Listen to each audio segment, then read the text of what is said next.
Hi ನಮಸ್ತೆ ಎಲ್ಲರಿಗೂ Kannada studio YouTube channel ಸ್ವಾಗತ. ಸೊ ಇಂದಿನ ಸೆಷನ್ನಲ್ಲಿ ನಾವೇನು ನೋಡೋಣ ಅಂತ ಹೇಳಿದ್ರೆ, ಇಂದು ನಡೆದಿರತಕ್ಕಂತಹ ಮೀನ್ಸ್ ಮೇ 4 ಫಸ್ಟ್ ಶಿಫ್ಟಲ್ಲಿ ನಡೆದಿರತಕ್ಕಂತಹ SSC GD GK ಪ್ರಶ್ನೆ ಪತ್ರಿಕೆಯನ್ನು ಈ ಒಂದು ಸೆಷನ್ನಲ್ಲಿ ನಾವು ಸಂಪೂರ್ಣವಾಗಿ ಅನಲೈಸಿಸ್ನ ಮಾಡೋಣ, ಸರಿನಾ? ಸೊ ಹಾಗಾದರೆ ಬನ್ನಿ ವಿಡಿಯೋನ ಸ್ಟಾರ್ಟ್ ಮಾಡುವ. ವಿಡಿಯೋ ಸ್ಟಾರ್ಟ್ ಮಾಡಿದ ಮುಂಚೆ ವಿಡಿಯೋ ಕೊನೆವರೆಗೂ ನೋಡಿ ಅಂತ ಹೇಳ್ತಾ, ಹಾಗೆ ವಿಡಿಯೋ ಕೊನೆವರೆಗೂ ನೋಡಿದ ನಂತರ ವಿಡಿಯೋ ಇಷ್ಟ ಆದರೆ ಪ್ಲೀಸ್ ವಿಡಿಯೋನ ಲೈಕ್ ಮಾಡಿ, ಸಬ್ಸ್ಕ್ರೈಬ್ ಮಾಡಿ. ಇಫ್ ನಿಮಗೆ ವಿಡಿಯೋ ಇಷ್ಟ ಆಗಲಿಲ್ಲ ಅಂದರೆ ಸೊ ಬೇಸ್ಲಿ ಡಿಸ್ಲೈಕ್ ಮಾಡಿ ಅಂತ ಹೇಳ್ತಾ, ಹಾಗೆ ನಾವು ಇಲ್ಲಿವರೆಗೂ ಮಾಡಿರ್ತಕ್ಕಂಥ ಈ ಅನಲೈಸಿಸ್ ಕ್ಲಾಸ್ಗಳನ್ನು, GK ಕ್ಲಾಸ್ಗಳನ್ನು, ಕರೆಂಟ್ ಅಫೇರ್ಸ್ ಕ್ಲಾಸ್ಗಳನ್ನು ಯಾರು ನೋಡಿಲ್ಲ ಅಲ್ವಾ, ಪ್ಲೀಸ್ ನೀವು ಪ್ಲೇಲಿಸ್ಟಲ್ಲಿ ಹೋಗಿ ಚೆಕ್ ಮಾಡ್ಕೊಂಡು ನೋಡ್ಕೊಳ್ಳಿ.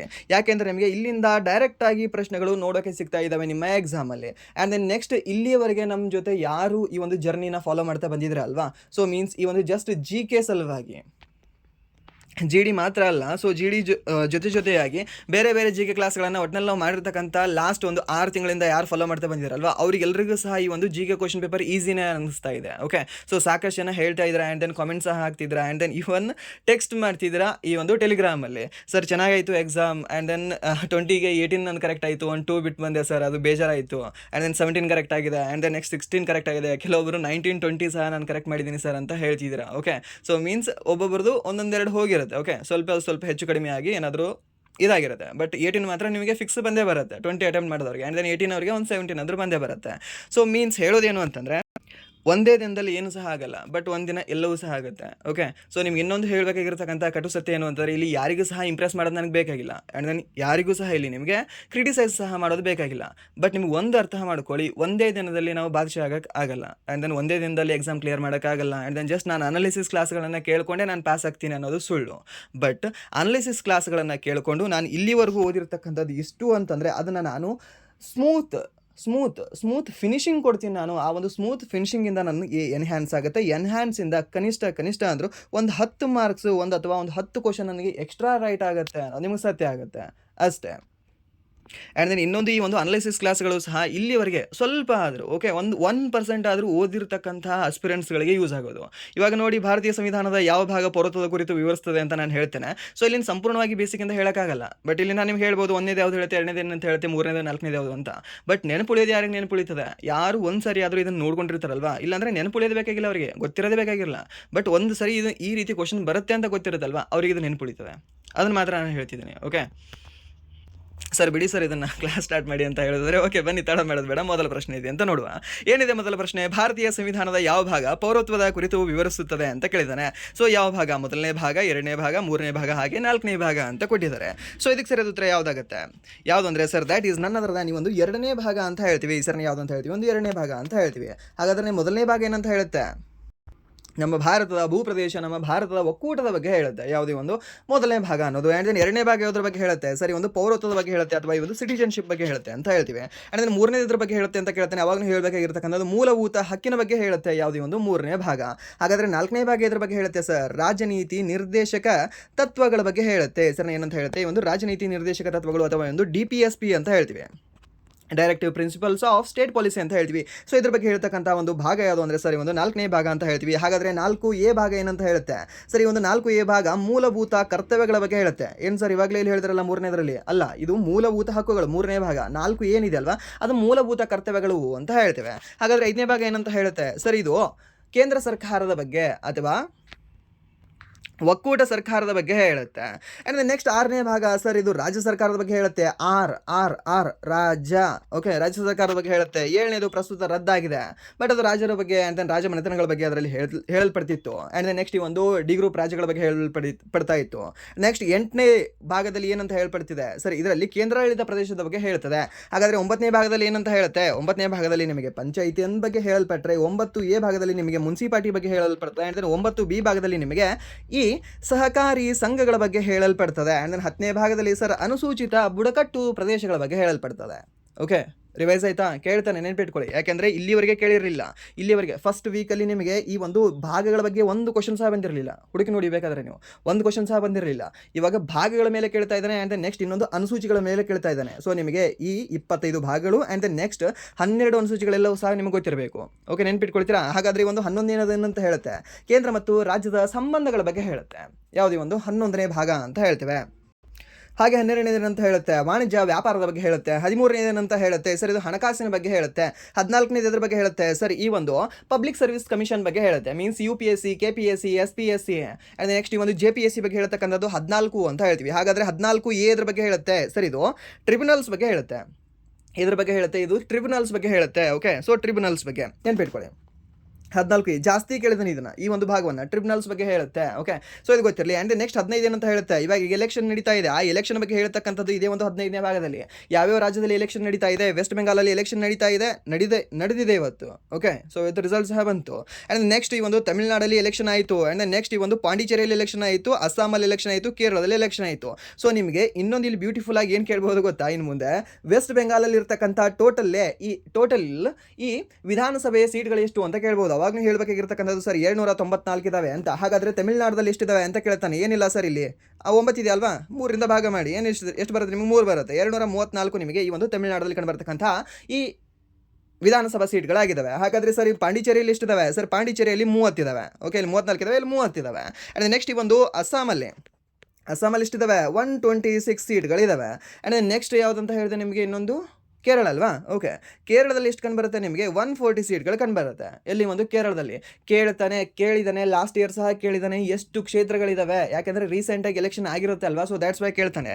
ಇವಾಗ ಸೆಕೆಂಡ್ ವೀಕ್ ಅವ್ರಿಗೆ ಕೇಳಲ್ಲ, ನೆನಪಿಟ್ಕೊಳ್ಳಿ. ಸೆಕೆಂಡ್ ವೀಕ್ ಯಾರ್ದು ಎಕ್ಸಾಮ್ ಇದೆ ಅಲ್ವಾ ಸೆಕೆಂಡ್ ಫೇಸಲ್ಲಿ, ಅವ್ರಿಗೆ ಕೇಳಲ್ಲ ಇದನ್ನು. ಬಟ್ ಥರ್ಡ್ ವೀಕಲ್ಲಿ ಮತ್ತು ಫೋರ್ತ್ ವೀಕಲ್ಲಿ ಯಾರ್ದು ಇರುತ್ತಲ್ವಾ ಅವರಿಗೆ ಫ್ರೆಶ್ ಕ್ವಶನ್ ಪೇಪರ್ ಏನಾದರೂ ರೆಡಿ ಆಯಿತು ಅಂದರೆ ಅವರಿಗೆ ಕೇಳೋ ಚಾನ್ಸಸ್ ಸಾಕಷ್ಟು ಇರುತ್ತೆ. ಸೊ ಅದಕ್ಕೆ ಅವರು ನೆನಪಿಟ್ಕೊಳ್ಳಿ. ಆ್ಯಂಡ್ ದೆನ್ ಹಾಗಾದರೆ ಬನ್ನಿ ಮುಂದಿನ ಪ್ರಶ್ನೆ ಏನಿದೆ ಅಂತ ನೋಡುವ. ಏನಿದೆ ಮುಂದಿನ ಪ್ರಶ್ನೆ, ಚಿಕಾಗೋದಲ್ಲಿ ವಿಶ್ವ ಧರ್ಮಗಳ ಸಂಸತ್ತಿನ ಸಮಾವೇಶವು ಯಾವ ವರ್ಷದಲ್ಲಿ ನಡೆಯಿತು ಅಂತ ಕೇಳಿದಾನೆ. ಯಾವ ವರ್ಷ ನಡೆದಿದೆ ಸರ್ ಇದು 1883, 90, 95 ಮತ್ತು 93 ಅಂತ ಕೊಟ್ಟಿದ್ದಾರೆ. ಸೊ ಇದಕ್ಕೆ ಸರಿಯಾದ ಉತ್ತರ ಯಾವುದಾಗುತ್ತೆ? ಈ ಕ್ವಶನ್ ಸಹ ನಾವು ನೋಡಿದ್ವಿ. ಆ್ಯಂಡ್ ದೆನ್ ನೆಕ್ಸ್ಟ್ ಈ ಕ್ವಶನ್ ಸಹ ನಾವು ಸಾಕಷ್ಟು ಸರಿ ಡಿಸ್ಕಷನ್ ಮಾಡಿದ್ದೀವಿ ಸರ್ನಾ. ಸೊ ಏನಿಲ್ಲ, ಡಮ್ಮಿ ಕ್ವಶನ್ ಇದು, ಬಟ್ ಇದನ್ನು ಕ್ಲೇಮ್ ಮಾಡೋಕ್ಕಾಗಲ್ಲ ಅಷ್ಟೇ. ಓಕೆ, ಸೊ ಯಾವುದು ಇದಕ್ಕೆ ಆನ್ಸರ್ ಆಗುತ್ತೆ, ಯಾವುದು ಅಂದರೆ ಸರ್ ರೈಟ್ ಒಂದು 1893 ಅಂತ ಹೇಳ್ತೀವಿ ಸರ್ನ. ಈ ಒಂದು 1893 ಸೆಪ್ಟೆಂಬರ್ ತಿಂಗಳಲ್ಲಿ, ಸೆಪ್ಟೆಂಬರ್ನ ಮಾರ್ಚ್ 11ರಿಂದ 21ರವರೆಗೆ 23ರವರೆಗೆ ಈ ಒಂದು ವಿಶ್ವ ಧರ್ಮ ಸಂಸತ್ತಿನ ಸರ್ವಧರ್ಮ ಸಮ್ಮೇಳನ ನಡೀತದೆ. ಎಲ್ಲಿ ನಡೀತದೆ? ಈ ಒಂದು ಚಿಕಾಗೋದಲ್ಲಿ ನಡೀತದೆ. ಶಿಕಾಗೋ ಅಲ್ಲ, ಅದು ಚಿಕಾಗೋ ಅಂತ ಹೇಳ್ತೀವಿ. ಸೊ ಈ ಒಂದು ಚಿಕಾಗೋ ಅಥವಾ ಈ ಒಂದು ಶಿಕಾಗೋ ಎಲ್ಲಿದೆ, ಯಾವ ದೇಶದಲ್ಲಿ ಕಂಡುಬರುತ್ತೆ ಸರ್? ಯುನೈಟೆಡ್ ಸ್ಟೇಟ್ಸ್ ಆಫ್ ಅಮೇರಿಕಾದಲ್ಲಿ ಇದು ಕಂಡುಬರುತ್ತೆ ಅಂತ ಹೇಳ್ತೀವಿ. ಹಾಗಾದರೆ ನಮ್ಮ ಭಾರತದಿಂದ ಯಾರು ಇದರಲ್ಲಿ ಪಾರ್ಟಿಸಿಪೇಟ್ ಮಾಡಿದ್ರು ಸರ್? ಯಾರು ಸರ್ ಅವರು? ಸ್ವಾಮಿ ವಿವೇಕಾನಂದನವರು. ಓಕೆ, ಸ್ವಾಮಿ ವಿವೇಕಾನಂದ ಅವರು ಅಲ್ಲಿ ಭಾಗವಹಿಸ್ತಾರೆ. ಹಾಗಾದರೆ ಪ್ರಶ್ನೆ ಇನ್ನೊಂದು ಬ್ಯೂಟಿಫುಲ್ ಆಗಿ ಕೇಳಿದಾನೆ, ಏನು ಅಂತಂದರೆ ಸ್ವಾಮಿ ವಿವೇಕಾನಂದನವರು 1893ರ ಈ ಒಂದು ಸರ್ವಧರ್ಮ ಸಮ್ಮೇಳನದಲ್ಲಿ ಯಾವ ದಿನದಂದು ಮಾತನಾಡಿದರು ಅಂತ ಕೇಳಿದಾನೆ ಸರಿನಾ. ಸೊ ಟೋಟಲಿ 10-12 ದಿನ ನಡೀತದೆ ಅದು. ಸೊ ಅದರಲ್ಲಿ ಯಾವ ದಿನ ಮಾತನಾಡಿದ್ರು ಅಂತ ಅವಾಗಲೇ ಹೇಳಬೇಕಾಗಿತ್ತೆ ಸರ್. ದ್ಯಾಟ್ ಈಸ್ ಈ ಒಂದು ಸೆಪ್ಟೆಂಬರ್ 11ನೇ ತಾರೀಕಿನಂದು ಅವರು ಮಾತನಾಡ್ತಾರೆ. ಏನಂತ ಸ್ಟಾರ್ಟ್ ಮಾಡ್ತಾರೆ? ಮೈ ಬ್ರದರ್ಸ್ ಆ್ಯಂಡ್ ಸಿಸ್ಟರ್ಸ್ ಅಂತ ಸ್ಟಾರ್ಟ್ ಮಾಡ್ತಾರೆ. ಓಕೆ, ಸೊ ಆ ಒಂದು speech that is the sensational speech ಅಂತ ಹೇಳ್ಬೋದು. ಇಡೀ ಒಂದು ಇತಿಹಾಸದ ಸ್ಪೀಚಲ್ಲಿ ಒಂದು ಸ್ಪೀಚ್ ಈ ಒಂದು ಧರ್ಮದ ರಿಲೇಟೆಡ್ ಆ್ಯಂಡ್ ದೆನ್ ಈ ಒಂದು ನಮ್ಮ ಭಾರತದ ಸೌಹಾರ್ದದ ಬಗ್ಗೆ ಹೇಳ್ತಕ್ಕಂಥ ಒಂದು ಸ್ಪೀಚ್ ಆದರೆ, ಇನ್ನೊಂದು ಒಂದು ರೀತಿ ಮೈ ರೋಮಗಳೆಲ್ಲ ಎದ್ದು ನಿಲ್ಲಿಸ್ತಕ್ಕಂಥ ಸ್ಪೀಚ್ ಯಾವುದು ಅಂದರೆ ಇನ್ನೊಂದು ಒನ್ ಆ್ಯಂಡ್ ಓನ್ಲಿ ಹಿಟ್ಲರ್ ಅಂತ ಹೇಳ್ಬೋದು. 2 ಸ್ಪೀಚ್ಗಳು ಬಹಳ ಪ್ರಾಮುಖ್ಯತೆ ಪಡ್ಕೊಳ್ತವೆ ಇಡೀ ಜಗತ್ತಿನ ಇತಿಹಾಸದಲ್ಲಿ. ಇದು ನಿಮಗೆ ಗೊತ್ತಿರಲಿ. ಓಕೆ, ಸೊ ನಿಮಗೆ ಕೇಳಬಹುದು ಒಂದು ರೀತಿ ಇಂಡೈರೆಕ್ಟ್ ಆಗಿ ಪ್ರಶ್ನೆನ. ಆ್ಯಂಡ್ ನೆಕ್ಸ್ಟ್ ಈ ಒಂದು ಚಿಕಾಗೋದಲ್ಲಿ ಸಮ್ಮೇಳನ ಮಾಡಿ ಬರ್ತಾರೆ. ಓಕೆ, ಅಲ್ಲಿ ಭಾಷಣ ಕೊಟ್ಟು ಬರ್ತಾರೆ. ಯಾರು ಸರ್? ಸ್ವಾಮಿ ವಿವೇಕಾನಂದನವರು ಅಂತ ಹೇಳ್ತೀವಿ ಸರ್, ಅಲ್ಲ ಸ್ವಾಮಿ ವಿವೇಕಾನಂದನವರು ಅಂತ ಹೇಳ್ತೀವಿ. ಹಾಗಾದರೆ ಅವರು ಬಂದ ನಂತರ ಈ ರಾಮಕೃಷ್ಣ ಮಿಷನ್ನ ಸ್ಥಾಪನೆ ಮಾಡ್ತಾರೆ. ಯಾವ ವರ್ಷ ರಾಮಕೃಷ್ಣ ಮಿಷನ್ ಸ್ಥಾಪನೆ ಮಾಡ್ತಾರೆ ಸರ್? 1897ರಲ್ಲಿ ಬೇಲೂರಲ್ಲಿ. ಎಲ್ಲಿ ಬೇಲೂರಲ್ಲಿ? ಈ ಕಲ್ಕತ್ತಾದ ಬೇಲೂರು ಅಂತ ಹೇಳ್ತೀವಿ, ವೆಸ್ಟ್ ಬೆಂಗಾಲ್ನ ಬೇಲೂರು ಅಂತ ಹೇಳ್ತೀವಿ. ಆ ಒಂದು ಬೇಲೂರಲ್ಲಿ ರಾಮಕೃಷ್ಣ ಮಿಷನ್ ಅನ್ನು ಇವರು ಸ್ಥಾಪನೆ ಮಾಡ್ತಾರೆ. ಓಕೆ, ಯಾರಂತ ಹೇಳ್ತೀವಿ? ಸ್ವಾಮಿ ವಿವೇಕಾನಂದನವರು ಅಂತ ಹೇಳ್ತೀವಿ. ಹಾಗೆ ಇವರ ಒಂದು ಜನ್ಮ ದಿನದ ಅಂಗವಾಗಿ ಜನವರಿ 12ರಂದು ರಾಷ್ಟ್ರೀಯ ಯುವ ದಿನ ಅಂತ ಆಚರಣೆ ಮಾಡ್ತಾರೆ ಸರ್ನಾ. ನ್ಯಾಷನಲ್ ಯೂತ್ ಡೇ ಅಂತ ಆಚರಣೆ ಮಾಡ್ತಾರೆ. ಹಾಗಾದರೆ ಇಂಟರ್ನ್ಯಾಷನಲ್ ಯೂತ್ ಡೇ ಯಾವಾಗ ಆಚರಣೆ ಮಾಡ್ತೀವಿ ಅಂತ ಸರ್? ಇದು ಜನವರಿ 12 ಇದೆಯಲ್ಲ, ಇಲ್ಲಿ 12 ಬರ್ಕೊಳ್ಳಿ, ಇಲ್ಲಿ ಆಗಸ್ಟ್ ಬರ್ಕೊಳ್ಳಿ ಅಷ್ಟೇ. ಆಗಸ್ಟ್ 12ರಂದು ನಾವು ಇಂಟರ್ನ್ಯಾಷನಲ್ ಯೂತ್ ಡೇ ಅಥವಾ ಈ ಒಂದು ಅಂತಾರಾಷ್ಟ್ರೀಯ ಯುವ ದಿನ ಅಂತ ಆಚರಣೆ ಮಾಡ್ತೀವಿ. ಓಕೆ, ಇದನ್ನು ನೆನ್ಪಿಟ್ಕೊಳ್ಳಿ, ಇದು ಸಹ ನಿಮಗೆ ಕೇಳೋ ಚಾನ್ಸಸ್ ಇರುತ್ತೆ. ಆ್ಯಂಡ್ ನೆಕ್ಸ್ಟ್ ಪ್ರಶ್ನೆ, ಜೈಪುರ ಸಾಹಿತ್ಯ ಉತ್ಸವ ಯಾವ ವರ್ಷದಲ್ಲಿ ಪ್ರಾರಂಭವಾಯಿತು ಅಂತ ಕೇಳಿದ್ದಾನೆ. 2004, 5, 6 ಮತ್ತು 8 ಅಂತ ಕೊಟ್ಟಿದ್ದಾರೆ. ಸೊ ಇದಕ್ಕೆ ಸರಿಯಾದ ಉತ್ತರ ಯಾವುದಾಗುತ್ತೆ? ಯಾವುದೋ ಒಂದು ಜೈಪುರ ಸಾಹಿತ್ಯ ಉತ್ಸವ. ಸೊ ಈ ಒಂದು ಜೈಪುರ ಸಾಹಿತ್ಯ ಉತ್ಸವ 5 ದಿನಗಳ ಕಾಲ ನಡೀತಕ್ಕಂಥ ಒಂದು ಉತ್ಸವ ಆಗಿರುತ್ತೆ. ಸೊ ಹಾಗಾದರೆ ಇದನ್ನು ಯಾವ ವರ್ಷದಲ್ಲಿ ಪ್ರಾರಂಭ ಮಾಡಿರ್ತಾರೆ? 2006ರಲ್ಲಿ ಇದನ್ನು ಪ್ರಾರಂಭ ಮಾಡಿರ್ತಾರೆ. ಹೇಗೆ ನೆನ್ಪಿಟ್ಕೊಳ್ಳಿ, ನಾನು ಫಸ್ಟ್ ನಿಮ್ಗೆ ಹೇಳಿರ್ತಕ್ಕಂಥದ್ದು ಏನು ಅಂತಂದರೆ, ಯಾವುದೇ ವರ್ಷ ಆಗಿರಲಿ ನಿಮ್ಮ ಡೇಟ್ ಆಫ್ ಬರ್ತಾ ಆ್ಯಂಡ್ ಇಲ್ಲ ಅಂದರೆ ನಿಮ್ಮ ಜೀವನದಲ್ಲಿ ಆಗಿರ್ತಕ್ಕಂಥ ಯಾವುದೋ ಒಂದು ಒಳ್ಳೆಯ ಘಟನೆ ಒಂದು ಡೇಟ್ ಆಫ್ ಬರ್ತಾ ಓಕೆ ಒಂದು ಇಯರ್ ಇರುತ್ತೆ, ಅದಕ್ಕೆ ಲಿಂಕ್ ಮಾಡ್ಕೊಳ್ಳಿ. ಇಲ್ಲಾಂದರೆ ನಿಮ್ಮ ಬ್ರದರ್ದು, ಸಿಸ್ಟರ್ದು, ನಿಮ್ಮ ಮದರ್ದು, ಫಾದರ್ದು, ಅಜ್ಜ, ಅಜ್ಜಿ ಎಲ್ಲರದು ಸೊ ಐ ಥಿಂಕ್ 2006 ಅಂದರೆ ಇಲ್ಲಿ ಸಾಕಷ್ಟು ಜನ ಆಸ್ಪಿರೆಂಟ್ಸ್ಗಳದೇ ಇದು ಡೇಟ್ ಆಫ್ ಬರ್ತ್ ಇರುತ್ತೆ. Okay, so date of birth of year ಇರುತ್ತೆ. ಸೊ ನೀವು ಲಿಂಕ್ ಮಾಡ್ಕೊಳ್ಳಿ. ಓಕೆ, ನಾನು ಹುಟ್ಟಿದ ಸಲುವಾಗಿ ಒಂದು ಜೈಪುರ ಸಾಹಿತ್ಯ ಉತ್ಸವ ಆಚರಣೆ ಮಾಡ್ತಾರೆ ಅಂತ ನೆನ್ಪಿಟ್ಕೊಳ್ಳಿ. ಈಸಿಯಾಗಿ ನೆನಪಿಡ್ತದೆ, ಮರೆಯೋಕ್ಕೆ ಸಾಧ್ಯ ಇಲ್ಲ ಇದು. ಓಕೆ, ಸೊ ಇದನ್ನು ನೆನ್ಪಿಟ್ಕೊಳ್ಬಹುದು. ಇದು ನಿಮಗೆ ಕೇಳೋ ಚಾನ್ಸಸ್ ಇರುತ್ತೆ. ಯಾವ ವರ್ಷ? ಸರಿ, ಒಂದು 2006 ಅಂತ ಹೇಳ್ತೇವೆ. ಓಕೆ, ಆ್ಯಂಡ್ ದ ನೆಕ್ಸ್ಟ್ ಇದರ ಒಂದು ಸ್ಥಾಪಕರು ಯಾರು ಅಂತ ಕೇಳಿದ್ದಾನೆ. ಸರಿನಾ, ಯಾರು ಯಾವುದ್ರದ್ದು? ಸರಿ, ಒಂದು ಜೈಪುರ ಸಾಹಿತ್ಯ ಉತ್ಸವವನ್ನು ಸ್ಥಾಪನೆ ಮಾಡಿರ್ತಕ್ಕಂತಹ ವ್ಯಕ್ತಿ ಯಾರು ಅಂತ. ಯಾರು ಅಂದರೆ ಸರ್, ದ್ಯಾಟ್ ಈಸ್ ಒಂದು ಪ್ರಸಿದ್ಧ ಲೇಖಕಿಯಾಗಿರ್ತಕ್ಕಂಥ ನಮಿತಾ, ಯಾರು? ನಮಿತಾ ಗೋಖಲೆಯವರು ಅಂತ ಹೇಳ್ತೀವಿ. ಒಂದು ನಮಿತಾ ಗೋಖಲೆಯವರು ಇದನ್ನು ಸ್ಥಾಪನೆ ಮಾಡ್ತಾರೆ. ಆ್ಯಂಡ್ ದೆನ್ ಇದಕ್ಕೆ ಕೋ ಫೌಂಡರ್ ಸಹ ಇದ್ದಾರೆ. ಇವರು ಮೇನ್ಲಿ ಯಾರು? ನಮಿತಾ ಗೋಖಲೆ ಅವರು. ಆ್ಯಂಡ್ ದೆನ್ ಇದರ ಜೊತೆಗೆ ಯಾರು ಅಂತಂದರೆ ಇನ್ನೊಬ್ಬರು ವಿಲಿಯಂ ಅಂತ ಹೇಳ್ತೀವಿ. ಯಾರು? ಒಂದು ವಿಲಿಯಂ ಡ್ರಾಲಿಂಫಲ್ ಅಂತ ಹೇಳ್ತೀವಿ. ಸರ್, ಯಾರು? ಒಂದು ಡ್ರಾಲಿಂಫಲ್ ಅಂತಕ್ಕಂತಹ ಇಬ್ಬರು ವ್ಯಕ್ತಿಗಳು ಈ ಜೈಪುರ ಸಾಹಿತ್ಯ ಉತ್ಸವವನ್ನು ಪ್ರಾರಂಭ ಮಾಡ್ತಾರೆ. ಯಾವ ವರ್ಷ? ಸರ್, 2006 ಇದನ್ನು ಸ್ಥಾಪನೆ ಮಾಡ್ತಾರೆ ಅಂತ ನೆನ್ಪಿಟ್ಕೊಳ್ಳಿ. ಓಕೆ, ಆ್ಯಂಡ್ ದೆನ್ ನೆಕ್ಸ್ಟ್ ಮತ್ತೇನು ಕೇಳ್ಬೋದು? ಇದು ರೀಸೆಂಟಾಗಿ ಜನವರಿ ತಿಂಗಳಲ್ಲಿ ಇದು ನಡೆದಿದೆ. ಸರಿ, ಯಾವುದೇ ಒಂದು ಜೈಪುರ ಸಾಹಿತ್ಯ ಉತ್ಸವ ಅಂತ ಹೇಳ್ತೀವಿ. ಎಷ್ಟು ದಿನಗಳ ಕಾಲ ನಡೆದಿದೆ? ಇದು 5 ದಿನಗಳ ಕಾಲ ನಡೆದಿದೆ. ಆ್ಯಂಡ್ ನೆಕ್ಸ್ಟ್ ಇದು ಫಸ್ಟ್ ಟೈಮ್ ಇಂಟರ್ನ್ಯಾಷನಲ್ ಎಡಿಷನ್ ಏನಿದೆ ಅಲ್ವಾ, ಅದು ನಡೆದಿರ್ತಕ್ಕಂಥದ್ದು ಈ ಒಂದು ಲಂಡನಲ್ಲಿ ಅಂತ ಹೇಳ್ತೇವೆ. ಓಕೆ, ಅದು ಸಹ ನಿಮಗೆ ಗೊತ್ತಿರಲಿ, ಅದು ಸಹ ನಿಮಗೆ ಕೇಳೋ ಚಾನ್ಸಸ್ ಸ್ವಲ್ಪ ಇರುತ್ತೆ. ಆ್ಯಂಡ್ ನೆಕ್ಸ್ಟ್ ಪ್ರಶ್ನೆ, ರಕ್ತವನ್ನು ಪ್ರಾಣಿ ಅಂಗಾಂಶಗಳ ಯಾವ ವರ್ಗದಲ್ಲಿ ವರ್ಗೀಕರಿಸಲಾಗಿದೆ ಅಂತ. ಓಕೆ, ಸೊ ಈ ಕ್ವಶನ್ ಯಾವುದು? RRB D group science class ಮಾಡಿದ್ವಲ್ವಾ, ಒಂದು 5-6 ಕ್ಲಾಸ್ ಆಗಿತ್ತು. ಅದನ್ನು ಸ್ವಲ್ಪ ಮೀನ್ಸ್ ಈ ಅನಾಲಿಸಿಸ್ ಕ್ಲಾಸ್ ಮಾಡ್ತಿದ್ದೀವಿ ಅಂತ ಸ್ವಲ್ಪ ಅದನ್ನು ಪಾಸ್ ಕೊಟ್ಟಿದೆ. ಆ ಕ್ಲಾಸಲ್ಲಿ ಇದನ್ನು ಹೇಳಿದ್ದೇನೆ ನೋಡಿ. ಓಕೆ, ಸೊ ಈ ಒಂದು ರಕ್ತವನ್ನು ಪ್ರಾಣಿ ಅಂಗಾಂಶಗಳ ಯಾವ ವರ್ಗದಲ್ಲಿ ವರ್ಗೀಕರಿಸಲಾಗಿದೆ? ಸರ್, ಇದನ್ನು ನಾವು ಎಪಿಥಿಲಿಯಲ್ ಟಿಶ್ಯೂ ಅಂತ ಹೇಳ್ತೀವಿ, ಆ್ಯಂಡ್ ದೆನ್ ಕನೆಕ್ಟಿವ್ ಟಿಶ್ಯೂ ಅಂತ ಹೇಳ್ತೀವಿ, ಮಸ್ಕ್ಯುಲರ್ ಟಿಶ್ಯೂ ಅಂತ ಹೇಳ್ತೀವಿ, ಆ್ಯಂಡ್ ದೆನ್ ನರ್ವಸ್ ಟಿಶ್ಯೂ ಅಂತ ಕೊಟ್ಟಿದ್ದಾನೆ. ಸೊ ಇದಕ್ಕೆ ಏನಂತ ಹೇಳ್ಬೋದು ನಾವು? ಸೊ ಇದನ್ನು ನಾವು ಕನೆಕ್ಟಿವ್ ಟಿಶ್ಯೂ ಅಂತ ಹೇಳ್ತೀವಿ, ಅಥವಾ ಈ ಒಂದು ಸಂಯೋಜಕ ಅಂಗಾಂಶ ಅಂತ ಹೇಳ್ತೀವಿ. ಯಾವುದನ್ನ? ಈ ಒಂದು ರಕ್ತವನ್ನು ಬ್ಲಡ್ ಈಸ್ ಕನೆಕ್ಟಿವ್ ಟಿಶ್ಯೂ. ಏನು? Blood is connective tissue. ಈ ಒಂದು ಲಿಗಮೆಂಟ್ ಈಸ್ ಕನೆಕ್ಟಿವ್ ಟಿಶ್ಯೂ. ನೆನ್ಪಿಟ್ಕೊಳ್ಳಿ, ಲಿಗಮೆಂಟ್ ಅನ್ನೋದು ಸಾಕಷ್ಟು ಸರಿ ಕೇಳಿದ್ದಾನೆ, ಬ್ಲಡ್ ಅನ್ನು ಸಾಕಷ್ಟು ಸರಿ ಕೇಳಿದ್ದಾನೆ. ಆ್ಯಂಡ್ ದೆನ್ ಬ್ಲಡ್ ಏನಿದೆ ಅಲ್ವಾ, ಈ ಒಂದು ಆರ್ ಬಿ ಸಿಯ ಶೇಪ್ ಯಾವುದು ಅಂತ ಕೇಳ್ತಾನೆ ನಿಮಗೆ. By concave. ಓಕೆ, ಯಾವುದು? ಈ ಒಂದು ಬೈ ಕಾನ್ಕೇವ್ನ ಒಂದು ಶೇಪಲ್ಲಿ ಕಂಡುಬರುತ್ತೆ. ಯಾವುದು? ಈ ಒಂದು RBCಗಳು, ಅದು ಸಹ ನಿಮ್ಗೆ ಗೊತ್ತಿರಲಿ. ಓಕೆ, ಆ್ಯಂಡ್ ನೆಕ್ಸ್ಟ್ ಈ ಒಂದು RBCಗಳಲ್ಲಿ ಏನು ಕಂಡುಬರ್ತದೆ? ಸರ್, ಹಿಮೋಗ್ಲೋಬಿನ್ ಕಂಡುಬರುತ್ತೆ. ಹಿಮೋಗ್ಲೋಬಿನಲ್ಲಿ ಏನು ಕಂಡುಬರುತ್ತೆ? ಸರ್, ಐರನ್ ಕಂಡುಬರುತ್ತೆ. ಓಕೆ, ಸೊ ಐರನ್ ಏನು ಹೆಲ್ಪ್ ಮಾಡುತ್ತೆ? ಅದು ಆಕ್ಸಿಜನನ್ನು ಟ್ರಾನ್ಸ್ಫರ್ ಮಾಡೋಕ್ಕೆ ಹೆಲ್ಪ್ ಮಾಡುತ್ತೆ. ಓಕೆ, ಸೊ ಇದು ನಮಗೆ ಗೊತ್ತಿರಲಿ. ಆ್ಯಂಡ್ ನೆಕ್ಸ್ಟ್ ಈ ಒಂದು ಹಿಮೋಗ್ಲೋಬಿನ್ ಎಷ್ಟಿರಬೇಕು ನಮ್ಮ ಒಂದು ದೇಹದಲ್ಲಿ, ಎಷ್ಟು ಪಾಯಿಂಟ್ ಅಂತ ಕೇಳ್ತಾನೆ. ಸೊ ನಾರ್ಮಲಿ ಸರಿ ಸುಮಾರು ಒಂದು ಅಡಲ್ಟ್ನಲ್ಲಿ 13.5 ಪಾಯಿಂಟ್ಸ್ನಷ್ಟು ಈ ಒಂದು ಹಿಮೋಗ್ಲೋಬಿನ್ ನಮ್ಮ ಒಂದು ದೇಹದಲ್ಲಿ ಇರಬೇಕು ಅಂತ ಹೇಳ್ತಾರೆ. ಸರಿನಾ? ಸೊ ಮೀನ್ಸ್ ಹೇಳ್ತಾರೆ ಗೊತ್ತಾ, ಇವಾಗ ಹಾಸ್ಪಿಟ್ಲಿಗೆ ಹೋದಾಗ ನೀನು ಬ್ಲಡ್ ಕಡಿಮೆ ಆಗಿದೆ, ಮೀನ್ಸ್ 7 ಆಗಿದೆ, 6 ಆಗಿದೆ, ಸಿವಿಯರ್ ಕಂಡೀಷನ್ ಇದು ಅಂತ. ಓಕೆ, ಮೀನ್ಸ್ ಅದೇ ಇದು ಹಿಮೋಗ್ಲೋಬಿನ್ ಮಟ್ಟ ಕಡಿಮೆ ಆಗ್ತದೆ. ಸೊ ಅದು ಹಿಮೋಗ್ಲೋಬಿನ್ ಮಟ್ಟ ಎಷ್ಟಿರಬೇಕು ಅಂದರೆ 13.5 ಅಂತ ಹೇಳ್ತೇವೆ. ಸರಿನಾ? ಸೊ ಇದನ್ನು ಸಹ ನೀವು ನೆನಪಿಟ್ಕೊಳ್ಳಿ. ಆ್ಯಂಡ್ ನೆಕ್ಸ್ಟ್ ಪ್ರಶ್ನೆ, ಭಾರತದ ಯಾವ ನದಿಯು ಅತ್ಯಧಿಕ ನೀರಿನ ಪ್ರಮಾಣ ಹೊಂದಿದೆ ಅಂತ ಕೇಳಿದ್ದಾನೆ. ಮೀನ್ಸ್ ಜಲಸಂಗ್ರಹ ಸಾಮರ್ಥ್ಯ ಹೊಂದಿದೆ ಅಂತ. ಯಾವುದು? ಗಂಗಾ, ಬ್ರಹ್ಮಪುತ್ರ, ಗೋದಾವರಿ ಮತ್ತು ಸಿಂಧು ಅಂತ ಕೊಟ್ಟಿದ್ದಾರೆ. ಸೊ ಇದಕ್ಕೆ ಸರಿ ಉತ್ತರ ಯಾವುದಾಗುತ್ತೆ ಹೇಳ್ಬೋದಾ? ಯಾವುದಾಗುತ್ತೆ? ಯಾವುದು? ಸರ್, ಗಂಗಾ ಆಗುತ್ತೆ. ಹೌದಾ? ಸರ್, 25 ಮೀನ್ಸ್ 2525 ಕಿಲೋಮೀಟರ್ ಇದೆ ಇದು. ಹೌದಾ? ಇದೇ ಆಗುತ್ತಾ? ರಾಂಗ್ ಅಲ್ಲ. ಯಾಕೆ ಅಂತಂದರೆ ಅತ್ಯಧಿಕ ನೀರಿನ ಪ್ರಮಾಣವನ್ನು ಹೊಂದಿರತಕ್ಕಂತಹ ಹೈಯೆಸ್ಟ್ ವ್ಯಾಲ್ಯೂಮ್ ಆಫ್ ವಾಟರನ್ನು ಹೊಂದಿರತಕ್ಕಂತಹ ಒಂದು ನದಿ ಯಾವುದು ಅಂದರೆ ಸರ್, ದ್ಯಾಟ್ ಈಸ್ ಬ್ರಹ್ಮಪುತ್ರ. ನಿಮಗೆ ಹೇಳಿದ್ದೀನಿ, ಅತಿ ದೊಡ್ಡ ನದಿ ಅಂತ ಕೇಳಿದ್ರೆ, ಅತಿ ದೊಡ್ಡ ನದಿ ಮೀನ್ಸ್ ಅತಿ ಹೆಚ್ಚು ನೀರನ್ನು ಹೊಂದಿರತಕ್ಕಂಥ ನದಿ ಅಂತ ಕೇಳಿದ್ರೆ ಬ್ರಹ್ಮಪುತ್ರ ನದಿ, ಅತಿ ಉದ್ದವಾಗಿರ್ತಕ್ಕಂಥ ನದಿ ಅಂತ ಕೇಳಿದ್ರೆ ಗಂಗಾ ನದಿ ಅಂತ ಹೇಳಬೇಕಾಗುತ್ತೆ ನೀವು. ಓಕೆ, ಸೊ ಇದು ಟಿಬೇಟಲ್ಲಿ ಹುಟ್ಕೊಳ್ಳುತ್ತೆ. ಸೊ ಟಿಬೇಟಲ್ಲಿ ಹುಟ್ಕೊಂಡು ಈ ಒಂದು ಅರುಣಾಚಲ ಪ್ರದೇಶದ ಮೂಲಕ, ದಿಹಾಂಗ್ ವ್ಯಾಲಿಯ ಮೂಲಕ ನಮ್ಮ ಭಾರತವನ್ನು ತಲುಪಿ ಅರುಣಾಚಲ ಪ್ರದೇಶದಲ್ಲಿ ಆ್ಯಂಡ್ ನೆಕ್ಸ್ಟ್ ಒಂದು ಅಸ್ಸಾಮಲ್ಲಿ ಹರಿದು ಮುಂದೆ ಬಾಂಗ್ಲಾದೇಶದಲ್ಲಿ ಇಳಿದು ಹೋಗ್ತದೆ. ಯಾವುದೇ ಒಂದು ಬ್ರಹ್ಮಪುತ್ರ ನದಿ ಅಂತ ಹೇಳ್ತೀವಿ. ಆ್ಯಂಡ್ ದೆನ್ ಇದಕ್ಕೆ ಕಂಡುಬರ್ತಕ್ಕಂಥ ಒಂದು ಪ್ರಮುಖ ಉಪನದಿ ಲೋಹಿತ್ ನದಿ ಅಂತ ಹೇಳ್ತೀವಿ. Okay, so and then next ಇದೇ ಒಂದು ಲೋಹಿತ್ ನದಿಯ ಮೇಲೆ ನಿಮಗೆ ದಿಬ್ರು ಸಾದಿಯ ಒಂದು ಪ್ರಮುಖ ಬ್ರಿಡ್ಜ್ ಸಹ ಕಂಡು ಬರುತ್ತೆ. ಅದನ್ನು ಸಹ ನೆನ್ಪಿಟ್ಕೊಳ್ಳಿ, ಅದನ್ನು ಸಹ ನಿಮಗೆ ಕೇಳೋ ಚಾನ್ಸಸ್ ಇರುತ್ತೆ. ಓಕೆ, ಸೊ ಆ್ಯಂಡ್ ನೆಕ್ಸ್ಟ್ ನಿಮಗೆ ಇಲ್ಲಿ ಕೇಳಬಹುದು, ದಕ್ಷಿಣ ಭಾರತದ ಅತಿ ಉದ್ದವಾದ ನದಿ ಯಾವುದು ಅಂತ. ಸರ್, ಗೋದಾವರಿ ನದಿ. ಹಾಗೆ ದಕ್ಷಿಣ ಭಾರತದ ಅತಿ ಹೆಚ್ಚು ನೀರನ್ನು ಹೊಂದಿರತಕ್ಕಂಥ ನದಿ ಯಾವುದು ಅಂತ ಕೇಳಿದ್ರು ಸಹ ನಿಮಗೆ ಹಾಗೇನು ಗೋದಾವರಿನೇ ಅಂತ ಹೇಳಬೇಕಾಗತ್ತೆ. ಓಕೆ, ಸೊ ಅದು ನಿಮ್ಗೆ ಗೊತ್ತಿರಲಿ. ಆ್ಯಂಡ್ ನೆಕ್ಸ್ಟ್ ಹಾಗಾದರೆ ದಕ್ಷಿಣ ಭಾರತದಲ್ಲಿ 2ನೇ ಅತಿ ಉದ್ದವಾದ ನದಿ ಯಾವುದು? ಸರ್, ಫಸ್ಟ್ ಗೋದಾವರಿ ಆಯಿತು, ಸೆಕೆಂಡ್ ಯಾವುದು ಅಂದರೆ ಒಂದು ಕೃಷ್ಣ ಅಂತ ಹೇಳ್ತೇವೆ. ಓಕೆ, ಅದು ನೆನ್ಪಿಟ್ಕೊಳ್ಳಿ. ಈ ಒಂದು ಥರ್ಡ್ ಯಾವುದು ಅಂತ ಹೇಳ್ತೀವಿ ಸರ್, ಇದೊಂದು ನರ್ಮದಾ ಅಂತ ಹೇಳ್ತೀವಿ. ಆ್ಯಂಡ್ ದೆನ್ 4 ಒಂದು ತಾಪಿ ನದಿ ಅಂತ ಹೇಳ್ತೇವೆ. ಸೊ ಇದು ಸಹ ನಿಮ್ಗೆ ಗೊತ್ತಿರಲಿ. ಆ್ಯಂಡ್ ದೆನ್ ನೆಕ್ಸ್ಟ್ ಈ ಒಂದು ಪೂರ್ವಕ್ಕೆ ಹರಿತಕ್ಕಂಥ ಅತ್ಯಂತ ಉದ್ದವಾದ ನದಿ ಯಾವುದು ಅಂತ ಕೇಳ್ತಾನೆ. ಯಾವುದು? ಪಶ್ಚಿಮಕ್ಕೆ, ಪೂರ್ವಕ್ಕಲ್ಲ ಪಶ್ಚಿಮಕ್ಕೆ ಹರಿತಕ್ಕಂಥ ಅತ್ಯಂತ ಉದ್ದವಾದ ನದಿ ನರ್ಮದಾ ನದಿ ಅಂತ ಹೇಳ್ತೀವಿ. 2ನೇ ಅತಿ ಉದ್ದವಾದ ನದಿ ಯಾವುದು ಅಂತ ಕೇಳ್ತಾನೆ. ಯಾವುದು? ಈ ಒಂದು ತಾಪಿ ನದಿ ಅಂತ ಹೇಳ್ತೀವಿ. ಹಾಗಾದರೆ ನಮ್ಮ ಕರ್ನಾಟಕದ ಅತಿ ಉದ್ದವಾದ ನದಿ ಯಾವುದು ಪೂರ್ವಕ್ಕೆ ಹರಿತದೆ ಅಂತ ಕೇಳ್ತಾನೆ, ಪಶ್ಚಿಮಕ್ಕೆ ಹರಿತದೆ ಅಂತ ಕೇಳ್ತಾನೆ. ಅವಾಗ ನೀವು ಹೇಳಬೇಕಾಗಿರ್ತಕ್ಕಂಥದ್ದು ಸರಿ ಒಂದು ಕಾಳಿ ನದಿ ಅಂತ ಹೇಳಬೇಕಾಗುತ್ತೆ. ಸೊ ಈ ಕಡೆ ಹರಿತಕ್ಕಂಥವು ಎಲ್ಲ ಪೂರ್ವಕ್ಕೆ ಹರಿತವೆ, ಈ ಕಡೆ ಹರಿತಕ್ಕಂಥವು ಎಲ್ಲ ಸಹ ಪಶ್ಚಿಮಕ್ಕೆ ಹರಿತವೆ. ಪಶ್ಚಿಮಕ್ಕೆ ಹರಿತಕ್ಕಂಥದ್ದು ಎಲ್ಲ ಅರಬ್ಬಿ ಸಮುದ್ರಕ್ಕೆ ಸೇರ್ತವೆ. ಅಂದರೆ ಪೂರ್ವಕ್ಕೆ ಹರಿತಕ್ಕಂತಹ ಎಲ್ಲವೂ ಸಹ ಈ ಬಂಗಾಳ ಕೊಲ್ಲಿಗೆ ಸೇರ್ತವೆ. ಇದು ನಿಮ್ಗೆ ಗೊತ್ತಿರಲಿ. ಓಕೆ, ಹಾಗಾದರೆ ಗಂಗಾ ಯಾವ ಕಡೆ ಹರಿತದೆ ಸರ್? ಪೂರ್ವಕ್ಕೆ ಹರಿತದೆ. ಬ್ರಹ್ಮಪುತ್ರ ಎದಕ್ಕೆ ಹರಿತದೆ? ಪೂರ್ವಕ್ಕೆ ಹರಿತದೆ. ಆ್ಯಂಡ್ ನೆಕ್ಸ್ಟ್ ಒಂದು ಗೋದಾವರಿ ಎಲ್ಲಿಗೆ ಹರಿತದೆ? ಪೂರ್ವಕ್ಕೆ ಹರಿತದೆ. ಸಿಂಧು ಎಲ್ಲಿಗೆ ಹರಿತದೆ ಸರ್? ಇದು ಪಶ್ಚಿಮಕ್ಕೆ ಹರಿತಕ್ಕಂಥ ಒಂದು ನದಿಯಾಗಿದೆ. ಯಾವುದು? ಸಿಂಧು ನದಿ. ಓಕೆ, ಸೊ ಹೀಗೆ ಹುಟ್ಕೊಂಡು ಹೀಗೆ ಬಂದು ಹಿಂಗೆ ಕೆಳಗಡೆ ಇಳಿತದೆ. ಆ್ಯಂಡ್ ನಿಮ್ಗೆ ಇನ್ನೊಂದು ಸಹ ಗೊತ್ತಿರಲಿ, ಪಶ್ಚಿಮಕ್ಕೆ ಹರಿದು ಸಹ ಇದು ಡೆಲ್ಟಾವನ್ನು ರೂಪಿಸ್ತದೆ. ಯಾವುದು? ಸಿಂಧು ನದಿ.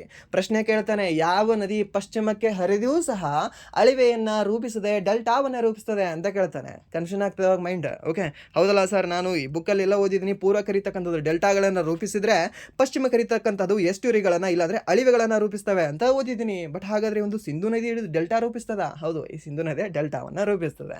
ಸೊ ಇದು ಸಹ ನಿಮ್ಗೆ ಗೊತ್ತಿರಲಿ. ಆ್ಯಂಡ್ ನೆಕ್ಸ್ಟ್ ಪ್ರಶ್ನೆ, ಓಕೆ, ಭಾರತದ ಅತಿ ದೊಡ್ಡ ನದಿ ಜಲಾನಯನ ಪ್ರದೇಶ ಯಾವುದು ಅಂತ ಕೇಳಿದ್ರೆ ಒಂದು ಗಂಗಾ ಜಲಾನಯನ ಪ್ರದೇಶ ಅಂತ ಹೇಳ್ತೀವಿ. ಸರಿನಾ? ಮೀನ್ಸ್ ಅತಿ ಹೆಚ್ಚು ಜಾಗವನ್ನು ಆಕ್ಯುಪೈ ಮಾಡಿರ್ತಕ್ಕಂಥ ಒಂದು ನದಿ ಅಂತ ಹೇಳ್ತೇವೆ. ಓಕೆ ಸರ್, ಯಾಕೆ ಇವ್ನು ಬ್ರಹ್ಮಪುತ್ರ ಅನ್ನಲ್ಲ? ಬ್ರಹ್ಮಪುತ್ರ ಜಾಸ್ತಿ ನೀರನ್ನು ತೊಗೊಂಡು ಹೋಗ್ತದೆ. ತೊಗೊಂಡು ಅದೇನು ಯಾರಿಗೆ ಹೆಲ್ಪ್ ಮಾಡಲ್ಲ, ಅಸ್ಸಾಂ ಅವರಿಗೆ ಆ್ಯಂಡ್ ನೆಕ್ಸ್ಟ್ ಒಂದು ಅರುಣಾಚಲ್ ಪ್ರದೇಶ, ಎರಡೇ ರಾಜ್ಯಕ್ಕೆ ಹೆಲ್ಪ್ ಮಾಡುತ್ತೆ ಅದು. ಸೊ ಮುಂದೆ ಏನು ಮಾಡುತ್ತೆ? ಡೈರೆಕ್ಟಾಗಿ ಹೋಗಿ ಬಂಗಾಳ ಕೊಲ್ಲಿಗೆ ಸೇರಿಬಿಡುತ್ತೆ. ಜಾಸ್ತಿ ಜನಕ್ಕೆ ಹೆಲ್ಪ್ ಆಯಿತಾ? ಇಲ್ಲ.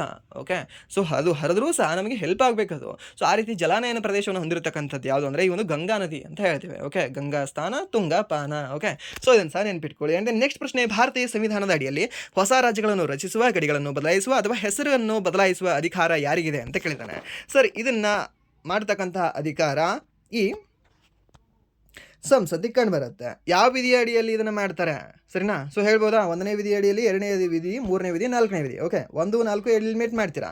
ಸೊ 2, 3 ಕನ್ಫ್ಯೂಷನ್ ಆಗ್ತೀರಾ. ಇವಾಗ 2ನೇ ವಿಧಿ ಏನಂತ ಹೇಳುತ್ತೆ, 3ನೇ ವಿಧಿ ಏನಂತ ಹೇಳುತ್ತೆ ಅಂತ. ಓಕೆ, ಸೊ ಏನು ಕೇಳ್ತಾನೆ ಇಲ್ಲಿ? ಹೊಸ ರಾಜ್ಯಗಳನ್ನು ರಚಿಸುವ, ಗಡಿಗಳನ್ನು ಬದಲಾಯಿಸುವ. ಏನು ಮಾಡಿದ್ದಾನೆ? ಗಡಿಗಳನ್ನು ಬದಲಾಯಿಸುವ. ಮೀನ್ಸ್ ಇವಾಗ ಇದ್ದಿದ್ದೇ ರಾಜ್ಯದ್ದು ಗಡಿಯನ್ನು ಬದಲಾಯಿಸೋದು, ಇಲ್ಲಾಂದರೆ ಇದ್ದಿದ್ದೇ ರಾಜ್ಯದಲ್ಲಿ ಒಂದು ಹೊಸ ರಾಜ್ಯವನ್ನು ಸೃಷ್ಟಿ ಮಾಡೋದು. ಮೀನ್ಸ್ ನಿಮ್ಗೆ ಗೊತ್ತಿರಲಿ ಯಾವುದು ಅಂದರೆ ಒಂದು ಆಂಧ್ರ ಪ್ರದೇಶ ಇದೆಯಲ್ವಾ, ಆಂಧ್ರ ಪ್ರದೇಶವನ್ನು 2014 ಜೂನ್ 2ನೇ ತಾರೀಕಿನಂದು ಈ ಭಾಗ ಮಾಡ್ತಾರೆ. ಸೊ ಮೀನ್ಸ್ ಈ ಒಂದು ಗಡಿ ಅಲ್ಟ್ರೇಷನ್ ಆಯಿತು, ಆಯಿತಾ? ಆ್ಯಂಡ್ ರಾಜ್ಯದ ಹೆಸರು ಸಿಕ್ತು ಹೊಸದಾಗಿ ಒಂದಕ್ಕೆ, ಯಾವುದು? ತೆಲಂಗಾಣ ಅಂತ ಆಯಿತು. ಸೊ ಮೀನ್ಸ್ ಇದನ್ನು ಯಾವ ವಿಧಿಯ ಅಡಿಯಲ್ಲಿ ಅಂತ ಕೇಳಿದ್ರೆ ಸರ್, 3ನೇ ವಿಧಿಯ ಅಡಿಯಲ್ಲಿ ಹೊಸ ರಾಜ್ಯಗಳ ಸ್ಥಾಪನೆ ಆಯಿತು. ಆ್ಯಂಡ್ then 2ನೇ ವಿಧಿ ಅಡಿಯಲ್ಲೂ ಸಹ ಈ ಒಂದು ಹೊಸ ರಾಜ್ಯ ಸ್ಥಾಪನೆ ಆಗುತ್ತೆ. ಹೇಗೆ? ಇವಾಗ ಏನಾದರೂ ಇಫ್ ನಾನು ಪ್ರಧಾನಿ ಆದೆ ಅಂತ ತಿಳ್ಕೊಳ್ಳಿ, ಇಲ್ಲಾಂದರೆ ನೀವು ಪ್ರಧಾನಿ ಆದ್ರಿ ಅಂತ ತಿಳ್ಕೊಳ್ಳಿ. ಓಕೆ, ಸ್ವಲ್ಪ ಹೈಪ್ ಇರ್ತಕ್ಕಂಥ ಮನುಷ್ಯ, ನಮ್ಮ ಭಾರತದ ಮೇಲೆ ದಾಳಿ ಆಗಿದೆ. ನೀನು ಜಸ್ಟ್ ನಾನು ಸ್ಟ್ರೈಕ್ ಮಾಡಲ್ಲ, ಇಡೀ ನಿನ್ನ ಒಂದು ಬಲೂಚಿಸ್ತಾನ ಇಲ್ಲ ಅಂತಾರೆ ಇಡೀ ನಿನ್ನ ಕರಾಚಿಯನ್ನು ನಾನು ಕಬ್ಜಾ ಮಾಡ್ಕೊಳ್ತೀನಿ ಅಂತ ಪಾಕಿಸ್ತಾನದ ಮೇಲೆ ಇವತ್ತು ದಾಳಿ ಮಾಡಿದ್ವಿ ನಾವು. ಆ್ಯಂಡ್ ದೆನ್ ಪಾಕಿಸ್ತಾನದ ಒಂದು ಭಾಗವನ್ನು, ಓಕೆ, ಸೊ ಇಲ್ಲಿರ್ತಕ್ಕಂತಹ ಪಾಕಿಸ್ತಾನದ ಒಂದು ಭಾಗ ಇದೆಯಲ್ವಾ, ಇದನ್ನು ನಮ್ಮ ಭಾರತಕ್ಕೆ ನಾವು ಸೇರ್ಪಡೆ ಮಾಡ್ಕೊಂಡಿದ್ವಿ ಅಂತ ತಿಳ್ಕೊಳ್ಳಿ. ಆ ಭಾರತಕ್ಕೆ ಸೇರ್ಪಡೆ ಮಾಡ್ಕೊಂಡು ಈ ಒಂದು ಕರಾಚಿಯನ್ನು ಅಥವಾ ಈ ಒಂದು ಲಾಹೋರನ್ನು ನಾವೇನು ಮಾಡ್ಕೊಳ್ತೀವಿ, ನಮ್ಮ ಭಾರತದ 29ನೇ ರಾಜ್ಯ ಅಂತ ಘೋಷಣೆ ಮಾಡಿಬಿಡ್ತೀವಿ. ಓಕೆ, 29, 30ನೇ ರಾಜ್ಯ ಅಂತ ಘೋಷಣೆ ಮಾಡ್ತೀವಿ ಅಂತ ತಿಳ್ಕೊಂಬೇಡಿ. 29. ಓಕೆ, ಸೊ 29ನೇ ರಾಜ್ಯ ಅಂತ ಘೋಷಣೆ ಮಾಡ್ತೀವಿ ಅಂತ ತಿಳ್ಕೊಳ್ಳಿ. ಆ ಒಂದು ಘೋಷಣೆ ಮಾಡ್ತಕ್ಕಂಥದ್ದು ಯಾವ ವಿಧಿ ಅನ್ವಯ ಅಂದರೆ 2ನೇ ವಿಧಿ ಅನ್ವಯ. ಮೀನ್ಸ್ ಹೊಸದಾಗಿ ಸೇರ್ಪಡೆಯಾಗಿರ್ತಕ್ಕಂತಹ ಭೂಮಿಯಲ್ಲಿ ನಾವು ರಚನೆ ಮಾಡಿದ್ವಿ ಅಂದರೆ ಅದು 2ನೇ ವಿಧಿ ಅಡಿಯಲ್ಲಿ. ಆ್ಯಂಡ್ ದೆನ್ ಇದ್ದದ್ದೇ ಭೂಮಿಯಲ್ಲಿ ನಾವೇನಾದರೂ ಮಾಡಿದ್ವಿ ಅಂದರೆ ಅದು 3ನೇ ವಿಧಿ ಅಡಿಯಲ್ಲಿ. ಸಿಂಪಲ್, ಇಷ್ಟೇ ನೆನಪಿಟ್ಕೊಂಡ್ರೆ ಸಾಕು. ಇದರಲ್ಲೇ ಕನ್ಫ್ಯೂಷನ್ ಆಗ್ತೀರಾ? ಸಾಕಷ್ಟು ಜನ ಕನ್ಫ್ಯೂಷನ್ ಆಗೋದು ಬೇಕಾಗಿಲ್ಲ. ಆ್ಯಂಡ್ ದೆನ್ ನೆಕ್ಸ್ಟ್ ಪ್ರಶ್ನೆ, ಅಂಡಾಶಯದ ಕಡೆಗೆ ಪರಾಗನಾಳದ ಬೆಳವಣಿಗೆಯ ಯಾವುದಕ್ಕೆ ಉದಾಹರಣೆಯಾಗಿದೆ ಅಂತ ಕೇಳಿದ್ದಾನೆ. ಅಂಡಾಶಯದ ಕಡೆಗೆ ಯಾವುದರ ಕಡೆಗೆ? ಒಂದು ಅಂಡಾಶಯದ ಕಡೆಗೆ ಪರಾಗನಾಳದ ಬೆಳವಣಿಗೆ ಏನಿದೆ ಅಲ್ವಾ, ಅದು ಯಾವುದಕ್ಕೆ ಉದಾಹರಣೆಯಾಗಿದೆ? ಫೋಟೋಟ್ರೋಪಿಸಮ್. ಮೀನ್ಸ್ ಇದು ಫೋಟೋಟ್ರೋಪಿಸಮ್ ಮೀನ್ಸ್ ಈ ಒಂದು ಬೆಳಕಿಗೆಲ್ಲವಾಗೋದು. ಓಕೆ, ಬೆಳಕಿನಿಗೆ ಇವಾಗ ಬೆಳಕಲ್ಲಿ ಕಾಣ್ತಿದೆ ಅಂತ ಅನ್ಕೊಳ್ಳಿ. ಓಕೆ, ಹೋಗ್ತಿದೆಯಲ್ಲ ಬೆಳಕು ಅಂತ ಅದಕ್ಕೆ ನೋಡೋದು. ಮೀನ್ಸ್ ಅದು ಫೋಟೋಟ್ರೋಪಿಸಮ್ ಅಂತ ಹೇಳ್ತೀವಿ. ಮೀನ್ಸ್ ಈ ಒಂದು ಬೆಳಕಿನ ಪ್ರಕಾಶಾನುವರ್ತನ ಅಂತ ಹೇಳ್ತೀವಿ. ಈ ಒಂದು ಪ್ರಕಾಶದ ಕಡೆಗೆ ನೋಡೋದು, ಆ ಕಡೆ ಇದು ಬೆಳವಣಿಗೆ ಆಗೋದು ಅಂತ ಹೇಳ್ತೀವಿ. ಸೊ ಇದಾಗಲ್ಲ, ಯಾಕಂದರೆ ಇದು ಅಂಡಾಶಯದ ಕಡೆಗೆ ಒಂದು ಪರಾಗನಾಳ, ಅಲ್ಲಿ ಏನು ಬೆಳಕಿದೆ, ಸೂರ್ಯ ಅಲ್ವಾ ಬೆಳಕು. ಸೊ ಇದಲ್ಲ. ನೆಕ್ಸ್ಟ್ ಒಂದು ಹೈಡ್ರೋಟ್ರೋಪಿಸಮ್ ಅಂತ ಕೊಟ್ಟಿದ್ದಾನೆ. ಮೀನ್ಸ್ ಒಂದು ನೀರಿನ ಕಡೆ ಆಕರ್ಷಣೆ ಅಂತ ಹೇಳ್ತೀವಿ. ನೀರು ಹೋಗ್ತಾ ಇದೆಯಾ, ಓಕೆ, ಆಕರ್ಷಣೆ ಆದಲ್ಲಿ ಹೋಗು ಅಂತ. ಸೊ ಈ ಹೈಡ್ರೋಟ್ರೋಪಿಸಮ್ ಆಗಲ್ಲ. ಆ್ಯಂಡ್ ನೆಕ್ಸ್ಟ್ ಜಿಯೋಟ್ರೋಪಿಸಮ್ ಅಂತಂದರೆ ಈ ಬೇರುಗಳು ಈ ಜಿಯೋಟ್ರೋಪಿಸಮ್ ಮೂಲಕ ನೆಲದಲ್ಲಿ ಹೋಗ್ತವೆ. ಯಾಕೆಂದರೆ ಈ ಒಂದು ಮಣ್ಣಿಗೆ ಅಟ್ರಾಕ್ಟ್ ಮಾಡ್ತವೆ. ಈ ಒಂದು ಜಿಯೋಗ್ರಫಿ ಏನಿದೆ ಅಲ್ವಾ, ಜಿಯೋಗ್ರಫಿ ಅಲ್ಲ, ಗ್ರಾವಿಟಿ ಏನಿದೆ ಅಲ್ವಾ, ಅದು ಅಟ್ರಾಕ್ಟ್ ಮಾಡಿ ಏನು ಮಾಡುತ್ತೆ, ಜಿಯೋಟ್ರೋಫಿಸಮ್ನ ಬೆಳೆಸುತ್ತೆ. ಸೊ ಮೀನ್ಸ್ ಇದು ಆಗಲ್ಲ. ಸೊ ಯಾವುದಾಗುತ್ತೆ ಇದಕ್ಕೆ ಅಂದರೆ ಈ ಒಂದು ಕೆಮೋಟ್ರೋಫಿಸಮ್ ಅಂತ ಹೇಳ್ತೀವಿ, ರಸಾಯನವರ್ತನ ಅಂತ ಹೇಳ್ತೀವಿ. ಸೊ ಇಲ್ಲಿ ರಾಸಾಯನಿಕದಿಂದ ಇದು ಅದಕ್ಕೆ ಅಟ್ರಾಕ್ಟ್ ಆಗ್ತದೆ. ಯಾವುದೇ ಒಂದು ಪರಾಗನಾಳ ಅನ್ನೋದು ಯಾವುದರ ಕಡೆಗೆ? ಒಂದು ಅಂಡಾಶಯದ ಕಡೆಗೆ. ಓಕೆ, ಇಷ್ಟು ನೆನಪಿಟ್ಕೊಳ್ಳಿ ಸಾಕು. ಆ್ಯಂಡ್ ದೆನ್ ನೆಕ್ಸ್ಟ್ ಪ್ರಶ್ನೆ, ಶಹಜಾನ್ ಆಗ್ರಾ ಕೋಟೆಯಲ್ಲಿ ವಿಶೇಷವಾಗಿ ಶಾಹಿ ಮಹಿಳೆಯರಿಗಾಗಿ ಯಾವ ಮಸೀದಿಯನ್ನು ನಿರ್ಮಿಸಿದನು ಅಂತ? ಮೋತಿ ಮಸೀದಿ, ನಗಿನಾ ಮಸೀದಿ, ಜಾಮಾ ಮಸೀದಿ, ಮೀನಾ ಮಸೀದಿ ಅಂತ ಕೊಟ್ಟಿದ್ದಾರೆ. ಸೊ ಇದಕ್ಕೆ ಸರಿಯಾದ ಉತ್ತರ ಯಾವುದಾಗುತ್ತೆ ಹೇಳ್ಬೋದಾ? ಯಾವುದಾಗುತ್ತೆ ಇದಕ್ಕೆ ಸರಿಯಾದ ಉತ್ತರ? ಗೆಸ್ ಮಾಡಿ ಇದಕ್ಕೆ. ಓಕೆ, ಸೊ ಇದನ್ನು ನಾನು ಕ್ಲಾಸಲ್ಲಿ ಹೇಳಿಲ್ಲ. ಆ್ಯಂಡ್ ದೆನ್ ನಿಮಗೆ ಬುಕ್ಕಲ್ಲೂ ಸಹ ಈ ಒಂದು ಕ್ವಶನ್ ನಿಮಗೆ ಸಾಕಷ್ಟು ಸಿಗಲ್ಲ. ಹಾಗಾದರೆ ಯಾವುದಾಗತ್ತೆ ಅಂತ, ಯಾವುದಂದ್ರೆ ಸರ್ ದ್ಯಾಟ್ ಇಸ್ ಒಂದು ನಗಿನಾ ಮಸೀದಿ ಅಥವಾ ಈ ಒಂದು ನಾಗಿನಾ ಮಸೀದಿ ಅಂತ ಹೇಳ್ತೀವಿ. ಈ ಒಂದು ನಾಗಿನಾ ಮಸೀದಿಯನ್ನು ಶಹಜಾನ್ ತನ್ನ ಆಗ್ರಾ ಕೋಟೆಯಲ್ಲಿ ವಿಶೇಷವಾಗಿ ಶಾಹಿ ಮಹಿಳೆಯರಿಗಾಗಿ ಈ ಒಂದು ಮಸೀದಿಯನ್ನು ನಿರ್ಮಾಣ ಮಾಡ್ತಾನೆ. ಯಾವುದೇ ಒಂದು ನಾಗಿನಾ ಮಸೀದಿ ನೆನ್ಪಿಟ್ಕೊಳ್ಳಿ. ಓಕೆ, ಇದು ನಿಮಗೆ ಮತ್ತೆ ಕ್ವಶನ್ ಸಿಗೋ ಚಾನ್ಸಸ್ ಇರೋದಿಲ್ಲ, ಬಟ್ ಆದರೂ ಸಹ ನಿಮ್ಗೆ ಗೊತ್ತಿರಲಿ. ಆ್ಯಂಡ್ ನೆಕ್ಸ್ಟ್ ಈ ಒಂದು ಆಗ್ರಾ ಕೋಟೆ ಒಳಗೆ ಈ ಮೀನಾ ಬಜಾರ್ ಸಹ ನಡೀತಾ ಇತ್ತು. ಓಕೆ, ಒಂದು ಆಗ್ರಾ ಕೋಟೆಯಲ್ಲಿ ಇದೆಯಲ್ವಾ, ಇಲ್ಲಿ ಮೀನಾ ಮಸೀದಿ ಅಲ್ಲ, ಇದು ಮೀನಾ ಬಜಾರ್ ಸಹ ನಡೀತಾ ಇತ್ತು. ಇದು ಗೊತ್ತಿರಲಿ ನಿಮಗೆ. ಮೀನಾ ಬಜಾರ್ ಅಂದರೆ ಏನು? ಇವಾಗಲೂ ಸಹ ಈ ಲೈಕ್ ದೆಹಲಿಗೆ ಹೋಗಿದ್ದೀರಾ? ದೆಹಲಿ ಬಿಡಿ, ಇಲ್ಲ ಅಂತಂದರೆ ಈ ಕಲಬುರಗಿ. ಓಕೆ, ಸೊ ಕಲಬುರಗಿಯಲ್ಲಿ ಸಹ ಸಮ್ ಸ್ಪೆಷಲ್ ಸ್ಟ್ರೀಟ್ಗಳಿದ್ದಾವೆ. ಜಸ್ಟ್ ನಿಮಗೆ ಅಲ್ಲಿ ಹೇಗೆ ಅಂತಂದರೆ ಈ ಮುಸ್ಲಿಂ ಮಹಿಳೆಯರಿಗೆ ಬೇಕಾಗಿರತಕ್ಕಂತಹ ಈ ಒಂದು ಧರಿಸಿಗಳಾಗಿರಲಿ, ನೆಕ್ಸ್ಟ್ ಆಭರಣಗಳಾಗಿರಲಿ, ವಾಟ್ ಎವರ್ ಅವ್ರಿಗೆ ಏನು ಬೇಕಾಗಿರುತ್ತಲ್ವ ಅವರ ಒಂದು ಉಡುಪುಗಳು, ಸೊ ಅದೇ ಸಿಗ್ತಿರ್ತವೆ. ಓಕೆ, ಸೊ ಆ ಒಂದು ಬಜಾರ್ಗೆ ಏನಂತ ಹೇಳ್ಬೋದು ಅಂದರೆ ಮೀನಾ ಬಜಾರ್ ಅಂತ ಹೇಳ್ಬೋದು. ಮೀನ್ಸ್ ಮುಸ್ಲಿಂ ಮಹಿಳೆಯರಿಗಾಗಿ ಇರತಕ್ಕಂತಹ ಒಂದು ಈ ಸ್ಟ್ರೀಟ್ ಅಂತ ಹೇಳ್ಬೋದು, ಅಥವಾ ಈ ಒಂದು ಬಜಾರ್ ಅಂತ ಹೇಳ್ಬೋದು. ಸೊ ಅದನ್ನು ನಾವು ಮೀನಾ ಬಜಾರ್ ಅಂತ ಹೇಳ್ತೀವಿ. ಆ್ಯಂಡ್ ದೆನ್ ಇದನ್ನು ಆರಂಭ ಮಾಡಿರ್ತಕ್ಕಂಥ ವ್ಯಕ್ತಿ ಯಾರು ಅಂತ ಲಾಸ್ಟ್ ಇಯರ್ UPSCಯಲ್ಲಿ ಕೇಳಿದ ಅನಿಸುತ್ತೆ.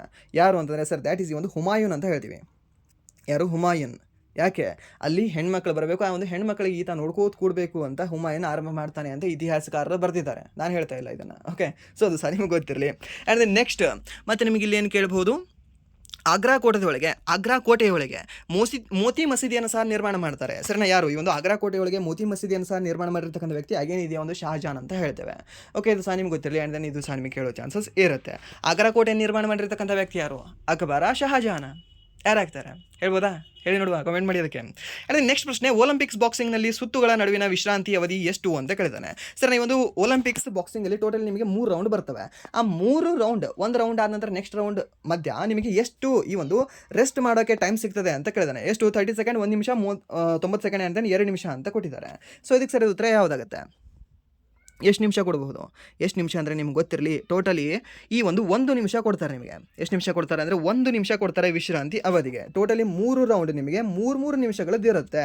ಓಕೆ, ಸೊ ಇಲ್ಲಿ ಎಷ್ಟು ನಿಮಿಷ ಅಂದರೆ 1 ನಿಮಿಷದಕ್ಕೆ ಸರಿಯಾದ ಉತ್ತರ ಆಗುತ್ತೆ. ಆ್ಯಂಡ್ ದೆನ್ ನೆಕ್ಸ್ಟ್, ಬ್ರಿಟಿಷ್ ಆಳ್ವಿಕೆಯ ಸಮಯದಲ್ಲಿ ಮಹಾರಾಷ್ಟ್ರದ ರೈತರು ಯಾವ ಬೆಳೆಯನ್ನು ಬೆಳೆಯಲು ಒತ್ತಾಯಿಸಲ್ಪಟ್ಟರು ಅಂತ. ಓಕೆ, ನಿಮಗೆ ಗೊತ್ತಿರಲಿ ಯಾವುದು? ಈ ಒಂದು ಬಿಹಾರದಲ್ಲಿ ನಿಮಗೆ ನೀಲ್ಕಾತಿಯ ಬೆಳೆಯೋಕ್ಕೆ, ಈ ಒಂದು ಇಂಡಿಗೋ ಬೆಳೆಯನ್ನು ಅಥವಾ ಈ ಒಂದು ನೀಲಿ ಬೆಳೆಯನ್ನು ಬೆಳೆಯೋಕ್ಕೆ ಅವರಿಗೆ ಜಾಸ್ತಿ ಫೋರ್ಸನ್ನು ಮಾಡ್ತಾರೆ. ಹಾಗೆ ಒಂದು ಮಹಾರಾಷ್ಟ್ರದಲ್ಲಿ ಯಾವ ಬೆಳೆಗೆ ಅಂದರೆ ಸರ್ ಈ ಒಂದು ಹತ್ತಿ ಬೆಳೆಗೆ ಜಾಸ್ತಿ ಬೆಳೀರಿ ಅಂತ ಫೋರ್ಸ್ ಮಾಡ್ತಾರೆ. ಯಾಕೆ ಇಲ್ಲಿ ನೀಲಿ ಬೆಳೆಯನ್ನು ಬೆಳೆಸೋಕ್ಕಾಗಲಿಲ್ಲ? ಯಾಕೆ ನಿಮಗೆ ಗೊತ್ತಿರಲಿ, ಈ ಮಹಾರಾಷ್ಟ್ರದಲ್ಲಿ ಅತಿ ಹೆಚ್ಚು ನಿಮಗೆ ಈ ಒಂದು ಕಪ್ಪು ಮಣ್ಣು ಕಂಡುಬರುತ್ತೆ. ಸೊ ಕಪ್ಪು ಮಣ್ಣು ಯಾವುದಕ್ಕೆ ಉಪಯೋಗ? ಸರಿ, ಒಂದು ಹತ್ತಿ ಬೆಳೆಯನ್ನು ಬೆಳೆಯೋಕ್ಕೆ ಅತಿ ಹೆಚ್ಚು ಉಪಯುಕ್ತ ಆಗುತ್ತೆ. ಸೊ ದ್ಯಾಟ್ಸ್ ವೈ ಏನು ಮಾಡ್ತಾರೆ ಅಂದರೆ ಈ ಒಂದು ಕಪ್ಪು ಮಣ್ಣು ಇದೆ, ಓಕೆ, ನಮಗೂ ಸಹ ಹಾಕೊಳ್ಳೋಕೆ ಬಟ್ಟೆ ಬೇಕು, ಈ ಒಂದು ಕಾಟನ್ ಕ್ಲಾತ್ ಬೇಕು, ಸೊ ಅದಕ್ಕೆ ನೀವು ಹತ್ತಿ ಬೆಳೆ ಬೆಳೀರಿ ಅಂತ ಇವ್ರ ಜೀವನ ತೆಗಿತಾರೆ. ಸರಿನಾ? ಯಾರು? ಒಂದು ಬ್ರಿಟಿಷರು ಅಂತ ಹೇಳ್ತೀವಿ. ಸೊ ಇದನ್ನ ನೆನ್ಪಿಟ್ಕೊಳ್ಳಿ. ಆ್ಯಂಡ್ ನೆಕ್ಸ್ಟ್ ಈ ಒಂದು ಅಫೀಮ್ ಅವರೇ ತೊಗೊಂಡು ಬಂದು ಇಲ್ಲಿ ಮಾರಾಟ ಮಾಡಿಸಿದ್ರು. ಆ್ಯಂಡ್ ದೆನ್ ಸಮ್ ಬಿಹಾರದ ಕಡೆ ಇದನ್ನೆಲ್ಲ ಅಫೀಮನ್ನು ಬೆಳೆಸ್ತಾ ಇದ್ರು. ಬಿಹಾರ ಆಗಿರಲಿ, ಒಡಿಶಾದ ಒಂದು ಭಾಗ ಆಗಿರಲಿ, ಆ್ಯಂಡ್ ದೆನ್ ವೆಸ್ಟ್ ಬೆಂಗಾಲ್ನ ಕೆಲವೊಂದು ಪ್ರಾಂತ್ಯಗಳಾಗಿರಲಿ, ಅಲ್ಲಿ ಬೆಳೆಸ್ತಾ ಇದ್ರು. ಆ್ಯಂಡ್ ದೆನ್ ಈ ಒಂದು ಚಹಾವನ್ನು ಅಸ್ಸಾಮಲ್ಲಿ ಬೆಳೀತಾ ಇದ್ರು, ನೀಲಿಯನ್ನು ಈ ಒಂದು ಬಿಹಾರದಲ್ಲಿ ಬೆಳೀತಾ ಇದ್ರು ಅಂತ ಹೇಳ್ತೇವೆ. ಆ್ಯಂಡ್ ದೆನ್ ನೆಕ್ಸ್ಟ್ ಪ್ರಶ್ನೆ, ಏಷ್ಯನ್ ಗೇಮ್ಸ್ 2023ರಲ್ಲಿ ಶೂಟಿಂಗ್ನಲ್ಲಿ ಭಾರತ ಎಷ್ಟು ಬೆಳ್ಳಿ ಪದಕಗಳನ್ನು ಗೆದ್ದುಕೊಂಡಿತು ಅಂತ ಕೇಳಿದಾನೆ.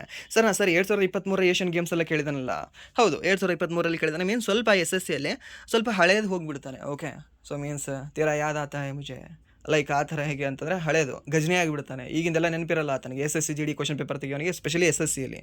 ಓಕೆ, ಸೊ ಇಲ್ಲಿ ಹಳೆ ಕ್ವಶನ್ ತೆಗಿತಾನೆ ನಿಮಗೆ. ಕನಿಷ್ಠ ಅಂದರೂ 5 ವರ್ಷದ ಕ್ವಶನ್ ಕೇಳ್ತಾನೆ ನಿಮಗೆ. ಅವಾರ್ಡ್ಸ್ಗಳಾಗಿರಲಿ, ಆ್ಯಂಡ್ ದೆನ್ ಸ್ಪೋರ್ಟ್ಸ್ ಆಗಿರಲಿ, ಕರೆಂಟ್ ಅಫೇರ್ಸ್ ರಿಲೇಟೆಡ್ ಒಟ್ಟಿನಲ್ಲಿ. ಓಕೆ, ಸೊ ಕೇಳ್ತಾನೆ. ಸೊ ಇಲ್ಲಿ ಕೇಳ್ತಾನೆ ಏನು, 2023 ಶೂಟಿಂಗ್ನಲ್ಲಿ ಭಾರತ ಎಷ್ಟು ಬೆಳ್ಳಿ ಪದಕಗಳನ್ನು ಗೆದ್ದುಕೊಂಡಿತ್ತು ಅಂತ. ಸೊ ಇದನ್ನು ಕರೆಕ್ಟ್ ಮಾಡಿರೋ ಚಾನ್ಸಸ್ ಭಾಳ ಕಡಿಮೆ. ಯಾರು ಗೆಸ್ ಮಾಡಿ ಸುಮ್ಮನೆ ಹಾಕಿರ್ತಾರಲ್ವ, ಓಕೆ ಜೈ ದೇವ್ರೆ ಅಂತ, ಸೊ ಅವ್ರದ್ದು ಮಾತ್ರ ಕರೆಕ್ಟ್ ಆಗಿರುತ್ತೆ. ಸೊ ಉಳಿದವ್ರದ್ದು ಆಲ್ಮೋಸ್ಟ್ ಇದು ಬಿಟ್ಟು ಬಂದಿರ್ತಾರೆ. ಬಟ್ ನಿಮಗೆ ಗೊತ್ತಿರಲಿ, ಟೋಟಲಿ ಇಲ್ಲಿ 22 ಪದಕಗಳನ್ನು ಗೆದ್ದಿದ್ದೀವಿ ನಾವು. 22ರಲ್ಲಿ 7 ಗೋಲ್ಡ್ ಮೆಡಲ್, ಆ್ಯಂಡ್ ದೆನ್ 9 ಈ ಒಂದು ಬೆಳ್ಳಿ ಮೆಡಲ್, ಆ್ಯಂಡ್ ನೆಕ್ಸ್ಟ್ ಈ ಒಂದು 6 ಕಂಚಿನ ಮೆಡಲ್ ಅಂತ ಹೇಳ್ತೀವಿ. ಎಷ್ಟು? 7 ಬಂಗಾರದ ಪದಕ, ಆ್ಯಂಡ್ ದೆನ್ 9 ಬೆಳ್ಳಿ ಪದಕ, ಹಾಗೆ ಈ ಒಂದು 6 ಕಂಚಿನ ಪದಕ ಅಂತ ಹೇಳ್ತೇವೆ. ಇದನ್ನು ನೆನ್ಪಿಟ್ಕೊಳ್ಳಿ. ಆ್ಯಂಡ್ ದೆನ್ ನೆಕ್ಸ್ಟ್, ಇದು ಎಲ್ಲಿ ನಡೆದಿತ್ತು ಅಂತ ಕೇಳ್ತಾನೆ ನಿಮಗೆ. ಯಾವುದೇ ಒಂದು ಏಷ್ಯನ್ ಗೇಮ್ಸ್ 2023 ನಡೆದಿರತಕ್ಕಂಥದ್ದು ಈ ಒಂದು ಚೀನಾದಲ್ಲಿ ಅಂತ ಹೇಳ್ತೀವಿ. ಹಾಗಾದರೆ ಒಂದು 2026ರಲ್ಲಿ ಎಲ್ಲಿ ನಡೆಯಲಿದೆ ಸರ್ ಅಂದರೆ ಸರ್ ದ್ಯಾಟ್ ಈಸ್ ಈ ಒಂದು ಜಪಾನ್ ಅಂತ ಹೇಳ್ತೇವೆ. ಓಕೆ, ಇಲ್ಲಿ ಒಂದು ಜಪಾನಲ್ಲಿ ನಡೆಯಲಿದೆ. ಆ್ಯಂಡ್ ನೆಕ್ಸ್ಟ್, ರೀಸೆಂಟಾಗಿ ISSF, ಓಕೆ, ಯಾವುದು ISSF ಜೂನಿಯರ್ ಶೂಟಿಂಗಲ್ಲಿ. ಓಕೆ, ಸೊ ಒಂದು ಜೂನಿಯರ್ ಶೂಟಿಂಗಲ್ಲಿ ನಮ್ಮ ಭಾರತ ಎಷ್ಟು ಪದಕಗಳನ್ನು ಗೆದ್ದಿದೆ ಅಂತ ಕೇಳಿದಾನೆ ನಿಮಗೆ. ಓಕೆ, ಕೇಳ್ತಾನೆ. ಕರೆಂಟ್ ಅಫೇರ್ಸಲ್ಲಿದೆ, ಅದು 16 ಪದಕಗಳನ್ನು ಗೆದ್ದಿದ್ದಾರೆ. ಆ್ಯಂಡ್ ನೆಕ್ಸ್ಟ್ ಪ್ರಶ್ನೆ, ಒಲಿಂಪಿಕ್ಸ್ನಲ್ಲಿ ಬೆಳ್ಳಿ ಪದಕ ಗೆದ್ದ ಮೊದಲ ಭಾರತೀಯ ಮಹಿಳೆ ಯಾರು ಅಂತ. ಯಾರು ಸರ್ ಇವರು? ಸರ್ ಬೆಳ್ಳಿ ಪದಕ ಅಲ್ವಾ? ಓಕೆ, ಯಾರು ಅಂದರೆ ಸರ್ PV ಸಿಂಧು ಅಂತ ಹೇಳ್ತೀವಿ. ಯಾವ ಒಂದು ಒಲಿಂಪಿಕ್ಸಲ್ಲಿ ಸರ್? 2016ರ ರಿಯೋ ಡಿ ಜನರೋ ಒಲಿಂಪಿಕ್ಸ್ ಅಂತ ಹೇಳ್ತೀವಿ. ಯಾವುದೇ ಒಂದು 2016ರ ರಿಯೋ ಡಿ ಜನರೋ ಒಲಿಂಪಿಕ್ಸಲ್ಲಿ PV ಸಿಂಧು ಅವರು, ಹಾಗೆ ಸಾಕ್ಷಿ ಮಲಿಕ್ ಅವರು ಆ ವರ್ಷ ಪದಕಗಳನ್ನು ಗೆಲ್ತಾರೆ, 2 ಪದಕಗಳನ್ನು ಗೆಲ್ತಾರೆ ಸರಿನಾ. ಸೊ ಇವರು ಪಿ ವಿ ಸಿಂಧು ಅವರು ಬೆಳ್ಳಿ ಪದಕವನ್ನು ಗೆದ್ದರೆ, ಮೀನ್ಸ್ ಈ ಒಂದು ಸಿಲ್ವರ್ ಪದಕವನ್ನು ಇವರು ಗೆದ್ದರೆ, ಆ್ಯಂಡ್ ದೆನ್ ಸಾಕ್ಷಿ ಮಲಿಕ್ ಅವರು ವೇಟ್ ಲಿಫ್ಟಿಂಗಲ್ಲಿ ಇವರು ಕಂಚಿನ ಪದಕ ಅಥವಾ ಈ ಒಂದು ಬ್ರೌನ್ಸ್ ಪದಕವನ್ನು ಗೆಲ್ತಾರೆ. ಓಕೆ, ಇದು ಸಹ ನಿಮ್ಗೆ ಗೊತ್ತಿರಲ್ಲ, ಯಾಕಂದರೆ ಅವಾಗ ಸಾಕಷ್ಟು ನ್ಯೂಸಲ್ಲಿದ್ದರು. ನೀವೇನಾದರೂ ಅವಾಗಿಂದ ನ್ಯೂಸ್ ಪೇಪರ್ ಓದೋ ಸ್ವಲ್ಪ ಹ್ಯಾಬಿಟ್ ಇತ್ತು ಅಂತಾರೆ ನಿಮ್ಗೆ ಗೊತ್ತಿರುತ್ತೆ. ಸಾಕ್ಷಿ ಮಲಿಕ್ ಅವ್ರದ್ದು and then P V Sindhu ಅವ್ರದ್ದು ಇವಾಗ ಏನು ಹೈಪ್ ಇದೆ ಅಲ್ವಾ, ನೀರಜ್ ಚೋಪ್ರಾ ಅವ್ರದ್ದು ಏನು ಸಹ ಅಲ್ಲ, ಅಷ್ಟು ಹೈಪ್ ಇತ್ತು ಆ ಟೈಮಲ್ಲಿ. ಓಕೆ, ಇದು ನಿಮ್ಗೆ ಗೊತ್ತಿರಲಿ. ಆ್ಯಂಡ್ ನೆಕ್ಸ್ಟ್ ಒಂದು ಫಸ್ಟ್ ಕಂಚಿನ ಪದಕವನ್ನು ಗೆದ್ದಿರ್ತಕ್ಕಂಥ ಮಹಿಳೆ ಯಾರು ಅಂದರೆ ಈ ಒಂದು ಕರ್ಣಂ ಮಲ್ಲೇಶ್ವರಿ ಅಂತ ಹೇಳ್ತೀವಿ. ಯಾವಾಗ 2000 ಒಲಿಂಪಿಕ್ಸಲ್ಲಿ 2000 ಏನು ಒಲಿಂಪಿಕ್ಸ್ ಆಗುತ್ತಲ್ವಾ, ಆ ಒಲಿಂಪಿಕ್ಸಲ್ಲಿ ಇವರು ಈ ಕಂಚಿನ ಪದಕವನ್ನು ಗೆಲ್ತಾರೆ. ಓಕೆ, ಸೊ ಇದು ನಿಮ್ಗೆ ಗೊತ್ತಿರಲಿ. ಆ್ಯಂಡ್ ದೆನ್ ನೆಕ್ಸ್ಟ್ ಹಾಗಾದರೆ ಒಂದು ಒಲಿಂಪಿಕ್ಸ್ ನಾವು ಏನಂತ ಹೇಳ್ತೀವಿ, ಇದನ್ನು ನಾವು ಸಿಡ್ನಿ ಒಲಿಂಪಿಕ್ಸ್ ಅಂತ ಹೇಳ್ತೇವೆ. ಓಕೆ, ಏನಂತ ಹೇಳ್ತೀವಿ, ಸಿಡ್ನಿ ಒಲಿಂಪಿಕ್ಸ್ ಅಂತ ಹೇಳ್ತೀವಿ. ಮೀನ್ಸ್ ಆ ವರ್ಷ ನಡೆದಿರ್ತಕ್ಕಂಥದ್ದು ಆಸ್ಟ್ರೇಲಿಯಲ್ಲಿ ನಡೆದಿತ್ತು. ಆ್ಯಂಡ್ ನೆಕ್ಸ್ಟ್ 2008ರಲ್ಲಿ, ಇವಾಗ 2008ರಲ್ಲಿ ಫಸ್ಟ್ ಟೈಮ್ ನಮ್ಮ ಭಾರತದ ವ್ಯಕ್ತಿ, ಇಂಡಿವಿಜುವಲ್ ಆಗಿರ್ತಕ್ಕಂಥ ವ್ಯಕ್ತಿ ಗೋಲ್ಡ್ ಮೆಡಲನ್ನು ಗೆಲ್ತಾರೆ. ಯಾರು ಸರ್ ಅವರು? ಅಭಿನವ್ ಬಿಂದ್ರಾ ಅಂತ ಹೇಳ್ತೀವಿ. ಯಾವ ಒಂದು ಒಲಿಂಪಿಕ್ಸ್ ಸರ್? ಬೀಜಿಂಗ್ ಒಲಿಂಪಿಕ್ಸ್ 2008 ಅಂತ ಹೇಳ್ತೀವಿ, ನೆನ್ಪಿಟ್ಕೊಳ್ಳಿ. ಬೀಜಿಂಗ್ ಒಲಿಂಪಿಕ್ಸಲ್ಲಿ ಅವರು ಚಿನ್ನದ ಪದಕ ಗೆಲ್ತಾರೆ. 2006ರಲ್ಲಿ ಇವರು ಬೆಳ್ಳಿ ಪದಕ ಗೆಲ್ತಾರೆ. ಆ್ಯಂಡ್ ದೆನ್ 2000ರಲ್ಲಿ ಅವರು ಕಂಚಿನ ಪದಕ ಗೆಲ್ತಾರೆ. ಆ್ಯಂಡ್ ದೆನ್ ನೆಕ್ಸ್ಟ್ ಗೆದ್ದಿರ್ತಕ್ಕಂಥದ್ದು ಈ 2020 ಟೋಕಿಯೋ ಒಲಿಂಪಿಕ್ಸಲ್ಲಿ ಮತ್ತೆ ಗೋಲ್ಡನ್ ಮೆಡಲ್ ಗೆಲ್ತಾರೆ. ಯಾರು ಅಂದರೆ ನಮ್ಮ ಚಿನ್ನದ ಹುಡುಗ ನೀರಜ್ ಚೋಪ್ರಾ ಅಂತ ಹೇಳ್ತೇವೆ. ಸೊ ಈಗ ನೆನಪಿಟ್ಕೊಳ್ಳಿ, ಈಸಿಯಾಗಿ ನೆನಪುಳಿತದೆ, ಏನಿಲ್ಲ, ಪ್ರಾಬ್ಲಮ್ ಇಲ್ಲ. ಆ್ಯಂಡ್ ದೆನ್ ನೆಕ್ಸ್ಟ್ ಪ್ರಶ್ನೆ, ಸೌರವ್ಯೂಹದ ಇತರ ಗ್ರಹಗಳಿಗಿಂತ ಶುಕ್ರ ಗ್ರಹವು ತನ್ನ ಅಕ್ಷದ ಮೇಲೆ ನಿಧಾನವಾಗಿ ಸುತ್ತಲು ಕಾರಣವೇನು ಅಂತ. ಓಕೆ, ಸೊ ತನ್ನ ಅಕ್ಷದ ಮೇಲೆ ಮೀನ್ಸ್ ಈ ಯಾವುದೇ ಒಂದು ಕಾಯ, ಓಕೆ, ಇದು ಒಂದಿದೆ ಅಂತ ಅಂದ್ಕೊಳ್ಳಿ, ಇದು ಶುಕ್ರ ಇದೆ ಅಂತ ಅಂದ್ಕೊಳ್ಳಿ, ಇಲ್ಲಾಂದರೆ ಭೂಮಿ ಇದೆ ಅಂತ ಅಂದ್ಕೊಳ್ಳಿ. ಸೊ ಇದು ತನ್ನನ್ನು ತಾನೇ ಒಂದು ಸುತ್ತ ಹಾಕ್ತದಲ್ವಾ, ಸೊ ತನ್ನನ್ನು ತಾನೇ ಒಂದು ಸುತ್ತ ಹಾಕ್ತದಲ್ವಾ, ಅದನ್ನು ನಾವು ದಿನ ಅಂತ ಹೇಳ್ತೇವೆ. ಆ್ಯಂಡ್ ದೆನ್ ಇದು ತನ್ನನ್ನು ತಾನು ಸುತ್ತ ಹಾಕಿಕೊಳ್ತಾ ಏನು ಮಾಡುತ್ತೆ, ಇಲ್ಲಿ ದೂರ ಇರತಕ್ಕಂಥ ಸೂರ್ಯನನ್ನೂ ಸಹ ಸುತ್ತಾಕಿ ಬರುತ್ತಲ್ವಾ, ಅದನ್ನು ನಾವೇನಂತ ಹೇಳ್ತೀವಿ, ಈ ಒಂದು ವರ್ಷ ಅಂತ ಹೇಳ್ತೀವಿ. ಸೊ ಇಲ್ಲಿ ಏನು ಕೇಳಿದಾನೆ ಅಂದರೆ ಸಿಂಪಲ್ಲಾಗಿ ನಿಮಗೆ ಈ ದಿನ ಅತಿ ಹೆಚ್ಚಿಗಿದೆ ಅಂತೆ, ಯಾವುದರಲ್ಲಿ? ಈ ಒಂದು ಶುಕ್ರ ಗ್ರಹದಲ್ಲಿ. ಹಾಗೆ ಒಂದು ವರ್ಷ ಕಡಿಮೆ ಇದೆ ಅಂತೆ, ಮೀನ್ಸ್ ಅದರಲ್ಲಿ ದಿನ ಆಗೋಕ್ಕೆ ಭಾಳ ಟೈಮ್ ತೊಗೊಳುತ್ತೆ ಅಂತೆ, ಮೀನ್ಸ್ ತನ್ನ ಕಕ್ಷದ ಮೇಲೆ ಸುತ್ತಕ್ಕೆ ಅದು ಭಾಳ ಟೈಮ್ ತೊಗೊಳುತ್ತೆ ಅಂತೆ. ಯಾಕೆ ಅಂತ ಕೇಳಿದ್ದಾನೆ. ದಟ್ಟವಾದ ವಾತಾವರಣ ಮತ್ತು ಈ ಒಂದು ಸೌರದ ಉಬ್ಬರವಿಳಿತ ಬಲಗಳು ಇದಕ್ಕೆ ಕಾರಣವಾಗ್ತದೆ. ಆ್ಯಂಡ್ ನೆಕ್ಸ್ಟ್ ನಿಮಗೆ ಇನ್ನೊಂದು ಸಹ ಗೊತ್ತಿರಲಿ, ಇದರಲ್ಲಿ ಟೋಟಲ್ ಎಷ್ಟು ಡಿಗ್ರಿ ಸೆಲ್ಸಿಯಸ್ ಇದೆ ಗೊತ್ತಾ? ಯಾವುದೇ ಒಂದು ಶುಕ್ರ ಗ್ರಹ 465 ಡಿಗ್ರಿ ಸೆಲ್ಸಿಯಸ್ ಇದೆ. ನಮ್ಮಲ್ಲಿ ಜಸ್ಟ್ ಇವಾಗ 42 ಡಿಗ್ರಿ ಸೆಲ್ಸಿಯಸ್ ಇದ್ದರೆ ನಮಗೆ ಮನೆಯಲ್ಲಿ ಕೂತ್ಕೊಳ್ಳೋಕ್ಕಾಗ್ತಿಲ್ಲ, ಇವನ್ ಫ್ಯಾನ್, ಕೂಲರ್, ಎ ಸಿ ಹಾಕ್ಕೊಂಡು. ಬಟ್ ಅಲ್ಲಿ 465 ಡಿಗ್ರಿ ಸೆಲ್ಸಿಯಸ್ ಇದೆ, ಎಲ್ಲಿ? ಈ ಒಂದು ಶುಕ್ರ ಗ್ರಹದಲ್ಲಿ. ಆ್ಯಂಡ್ ನಿಮ್ಗೆ ಇನ್ನೊಂದು ಸಹ ಗೊತ್ತಿರಲಿ, ಈ ಒಂದು ಶುಕ್ರ ಗ್ರಹ ಆಗಿರಲಿ ಆ್ಯಂಡ್ ನೆಕ್ಸ್ಟ್ ಯುರೇನಿಯಸ್ ಗ್ರಹ ಆಗಿರಲಿ, ಯಾವುದೋ ಒಂದು ವೆನಸ್ ಅಂತ ಹೇಳ್ತೀವಿ, ಇನ್ನೊಂದು ಯುರೇನಿಯಸ್ ಅಂತ ಹೇಳ್ತೀವಿ. ಸೊ ಈ ಎರಡೂ ಗ್ರಹಗಳು ಸಹ ಪೂರ್ವದಿಂದ ಪಶ್ಚಿಮಕ್ಕೆ ತಿರುಗ್ತಕ್ಕಂತಹ ಗ್ರಹಗಳಾಗಿದ್ದಾವೆ. ಸರ್, ನಮ್ಮ ಭೂಮಿ ಸಹ ಪೂರ್ವದಿಂದ ಪಶ್ಚಿಮಕ್ಕೆ ತಿರುಗ್ತದಲ್ಲ? ಅಲ್ಲ, ನಮ್ಮ ಭೂಮಿ ಪಶ್ಚಿಮದಿಂದ ಪೂರ್ವಕ್ಕೆ ತಿರುಗ್ತದೆ. ಓಕೆ, ಪಶ್ಚಿಮದಿಂದ ಪೂರ್ವಕ್ಕೆ ತಿರುಗ್ತದೆ. ಬಟ್ ಇವೆರಡು ಹೇಗೆ ಅಂತಂದರೆ ಪೂರ್ವದಿಂದ ಪಶ್ಚಿಮಕ್ಕೆ ತಿರುಗ್ತವೆ. ಸೊ ದ್ಯಾಟ್ಸ್ ವೈ ನಮ್ಮ ಭೂಮಿ, ನಿಮ್ಗೆ ಗೊತ್ತಿರಲಿ, ಇಲ್ಲಿ ಸೂರ್ಯ ಇದ್ದಾನೆ, ಇಲ್ಲಿ ನಮ್ಮ ಭೂಮಿ ಇದೆ. ನಮ್ಮ ಭೂಮಿ ಪಶ್ಚಿಮದಿಂದ ಪೂರ್ವಕ್ಕೆ ಸುತ್ತುತ್ತದೆ ಅಂತಲೇ ನಮಗೆ ಏನು ಕಾಣುತ್ತೆ ಅಂದರೆ ಸೂರ್ಯ ಪೂರ್ವದಿಂದ ಪಶ್ಚಿಮಕ್ಕೆ ಹೋಗ್ತಾನೆ ಅಂತ ಕಾಣಿಸುತ್ತೆ. ಸಿಂಪಲ್, ವೈಸ್ ವರ್ಸ. ಬಟ್ ಅಲ್ಲಿ ಹೇಗೆ ಅಂದರೆ ಉಲ್ಟಾ ಇದೆ, ಅಲ್ಲಿ ಒಂದು ಶುಕ್ರ ಗ್ರಹದಲ್ಲಿ, ಹಾಗೆ ಒಂದು ಯುರೇನಿಯಸ್ ಗ್ರಹದಲ್ಲಿ ಅಂತ ಹೇಳ್ತೀವಿ ಸರಿನಾ. ಹಾಗಾದರೆ ಈ ಒಂದು ಶುಕ್ರ ಗ್ರಹದಲ್ಲಿ ಒಂದು ದಿನ ಆಗೋಕ್ಕೆ ಎಷ್ಟು ದಿನ ಬೇಕು ಅಂತ. ಓಕೆ, ಮೀನ್ಸ್ ನಮ್ಮ ಭೂಮಿಯಲ್ಲಿನ ಎಷ್ಟು ದಿನ ಈ ಒಂದು ಶುಕ್ರ ಗ್ರಹದಲ್ಲಿ ಒಂದು ದಿನ ಅಂತ ಕೇಳ್ಬೋದು ನಿಮಗೆ. ಅವಾಗ ನೀವು ಹೇಳಬೇಕಾಗುತ್ತೆ ಸರ್, ದ್ಯಾಟ್ ಈಸ್ 225 ದಿನ, 243 ದಿನ ಅಂತ ಹೇಳ್ತೀವಿ. 243 ದಿನ ಅಂತಂದರೆ ಅದು ತನ್ನ ಕಕ್ಷದ ಸುತ್ತ ಒಂದು ರೌಂಡ್ ಹಾಕೊಂಡ್ಬರುತ್ತೆ. ಆ್ಯಂಡ್ ದೆನ್ ಸೂರ್ಯನ ಸುತ್ತ ಹಾಕೋಕ್ಕೆ ಎಷ್ಟು ಬೇಕಾಗುತ್ತೆ ಗೊತ್ತಾ? ಅದಕ್ಕೆ ಜಸ್ಟ್ 225 ದಿನ. ಸೂರ್ಯನ ಸುತ್ತ ಬೇಗ ಸುತ್ತಾಕಿ ಬರುತ್ತೆ, ಆ್ಯಂಡ್ ದೆನ್ ತನ್ನ ಸುತ್ತ ತಾನು ಲೇಟಾಗಿ ಸುತ್ತಾಕೊಂಡು ಬರುತ್ತೆ. ಯಾವುದೇ ಒಂದು ಶುಕ್ರ ಗ್ರಹ ಅಂತ ಹೇಳ್ತೀವಿ. ಆ್ಯಂಡ್ ನೆಕ್ಸ್ಟ್ ಪ್ರಶ್ನೆ, ಒಂದು ಶಾಸ್ತ್ರೀಯ ಮಣಿಪುರಿ ನೃತ್ಯವು ಪ್ರಾಥಮಿಕವಾಗಿ ಯಾವ ದೇವತೆಗೆ ಸಮರ್ಪಿತವಾಗಿದೆ ಅಂತ. ಓಕೆ, ಸೊ ಇದನ್ನು ಸಹ ನಾವು ನೋಡ್ಕೊಂಡಿದ್ವಿ ಕ್ವಶನ್. ಆ್ಯಂಡ್ ದೆನ್ ಇದನ್ನು ಸಹ ನಾನು ನಿಮಗೆ ಎಕ್ಸ್ಪ್ಲೇನ್ ಮಾಡಿದ್ದೆ, ಇವಾಗ ಎಕ್ಸ್ಪ್ಲೇನ್ ಮಾಡಿದ್ದೆ, ಮೊನ್ನೆ ಕ್ಲಾಸಲ್ಲಿ ಎಕ್ಸ್ಪ್ಲೇನ್ ಮಾಡಿದ್ದೀನಿ ನಿಮಗೆ, ಅನಾಲಿಸಿಸ್ ಕ್ಲಾಸಲ್ಲಿ. ಓಕೆ, ಆ್ಯಂಡ್ ನೆಕ್ಸ್ಟ್ ಇದನ್ನು ನೋಡಿಲ್ಲ ನಾವು, ಇದನ್ನು ಮಾತ್ರ ನೋಡಿಲ್ಲ. ಬಟ್ ಇದು ಎಲ್ಲಿ ನಡೆದಿತ್ತು ಅಂತ ಸಾಕಷ್ಟು ಬಾರಿ ಹೇಳಿದ್ದೀನಿ ನಿಮಗೆ, ಚೀನಾದಲ್ಲಿ ಅಂತ. ಆ್ಯಂಡ್ ನೆಕ್ಸ್ಟ್ ಇದು, ಸೊ ಇದನ್ನು ಸಹ ನಾವು ನೋಡಿದ್ದೀವಲ್ವ, ಯಾವುದೇ ಒಂದು ಮಣಿಪುರಿ ನೃತ್ಯವು ಯಾವ ದೇವರಿಗೆ ಇದು ಸಮರ್ಪಿತವಾಗಿದೆ ಸರ್? ಯಾರು ಅಂತಂದರೆ ಈ ಒಂದು ಕಥಕ್ ಆಗಿರಲಿ ಆ್ಯಂಡ್ ನೆಕ್ಸ್ಟ್ ಒಂದು ಮಣಿಪುರಿ ಆಗಿರಲಿ, ಎರಡೂ ಸಹ ನಮ್ಮ ಕೃಷ್ಣರಿಗೆ, ಭಗವಾನ್ ವಿಷ್ಣುವಿಗೆ ಇದು ಸಮರ್ಪಿತವಾಗಿದೆ ಅಂತ ಹೇಳ್ತೇವೆ.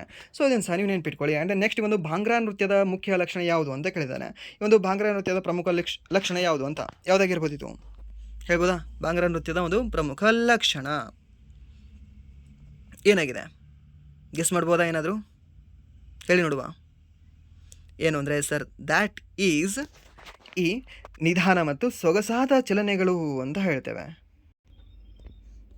ಓಕೆ, ಆ್ಯಂಡ್ ದೆನ್ ಇದನ್ನು ಮಹಿಳೆಯರು ಮಾಡೋದಿಲ್ಲ, ಯಾವುದೇ ಒಂದು ಭಾಂಗ್ರವನ್ನು ಪುರುಷರು ಮಾಡ್ತಾರೆ. ಆ್ಯಂಡ್ ದೆನ್ ನೆಕ್ಸ್ಟ್ ಈ ಒಂದು ಗಿಡ್ಡಾ ಡ್ಯಾನ್ಸನ್ನು ಮಹಿಳೆಯರು ಮಾಡ್ತಾರೆ. ಯಾವುದರಲ್ಲಿ? ಒಂದು ಪಂಜಾಬ್ ರಾಜ್ಯದಲ್ಲಿ.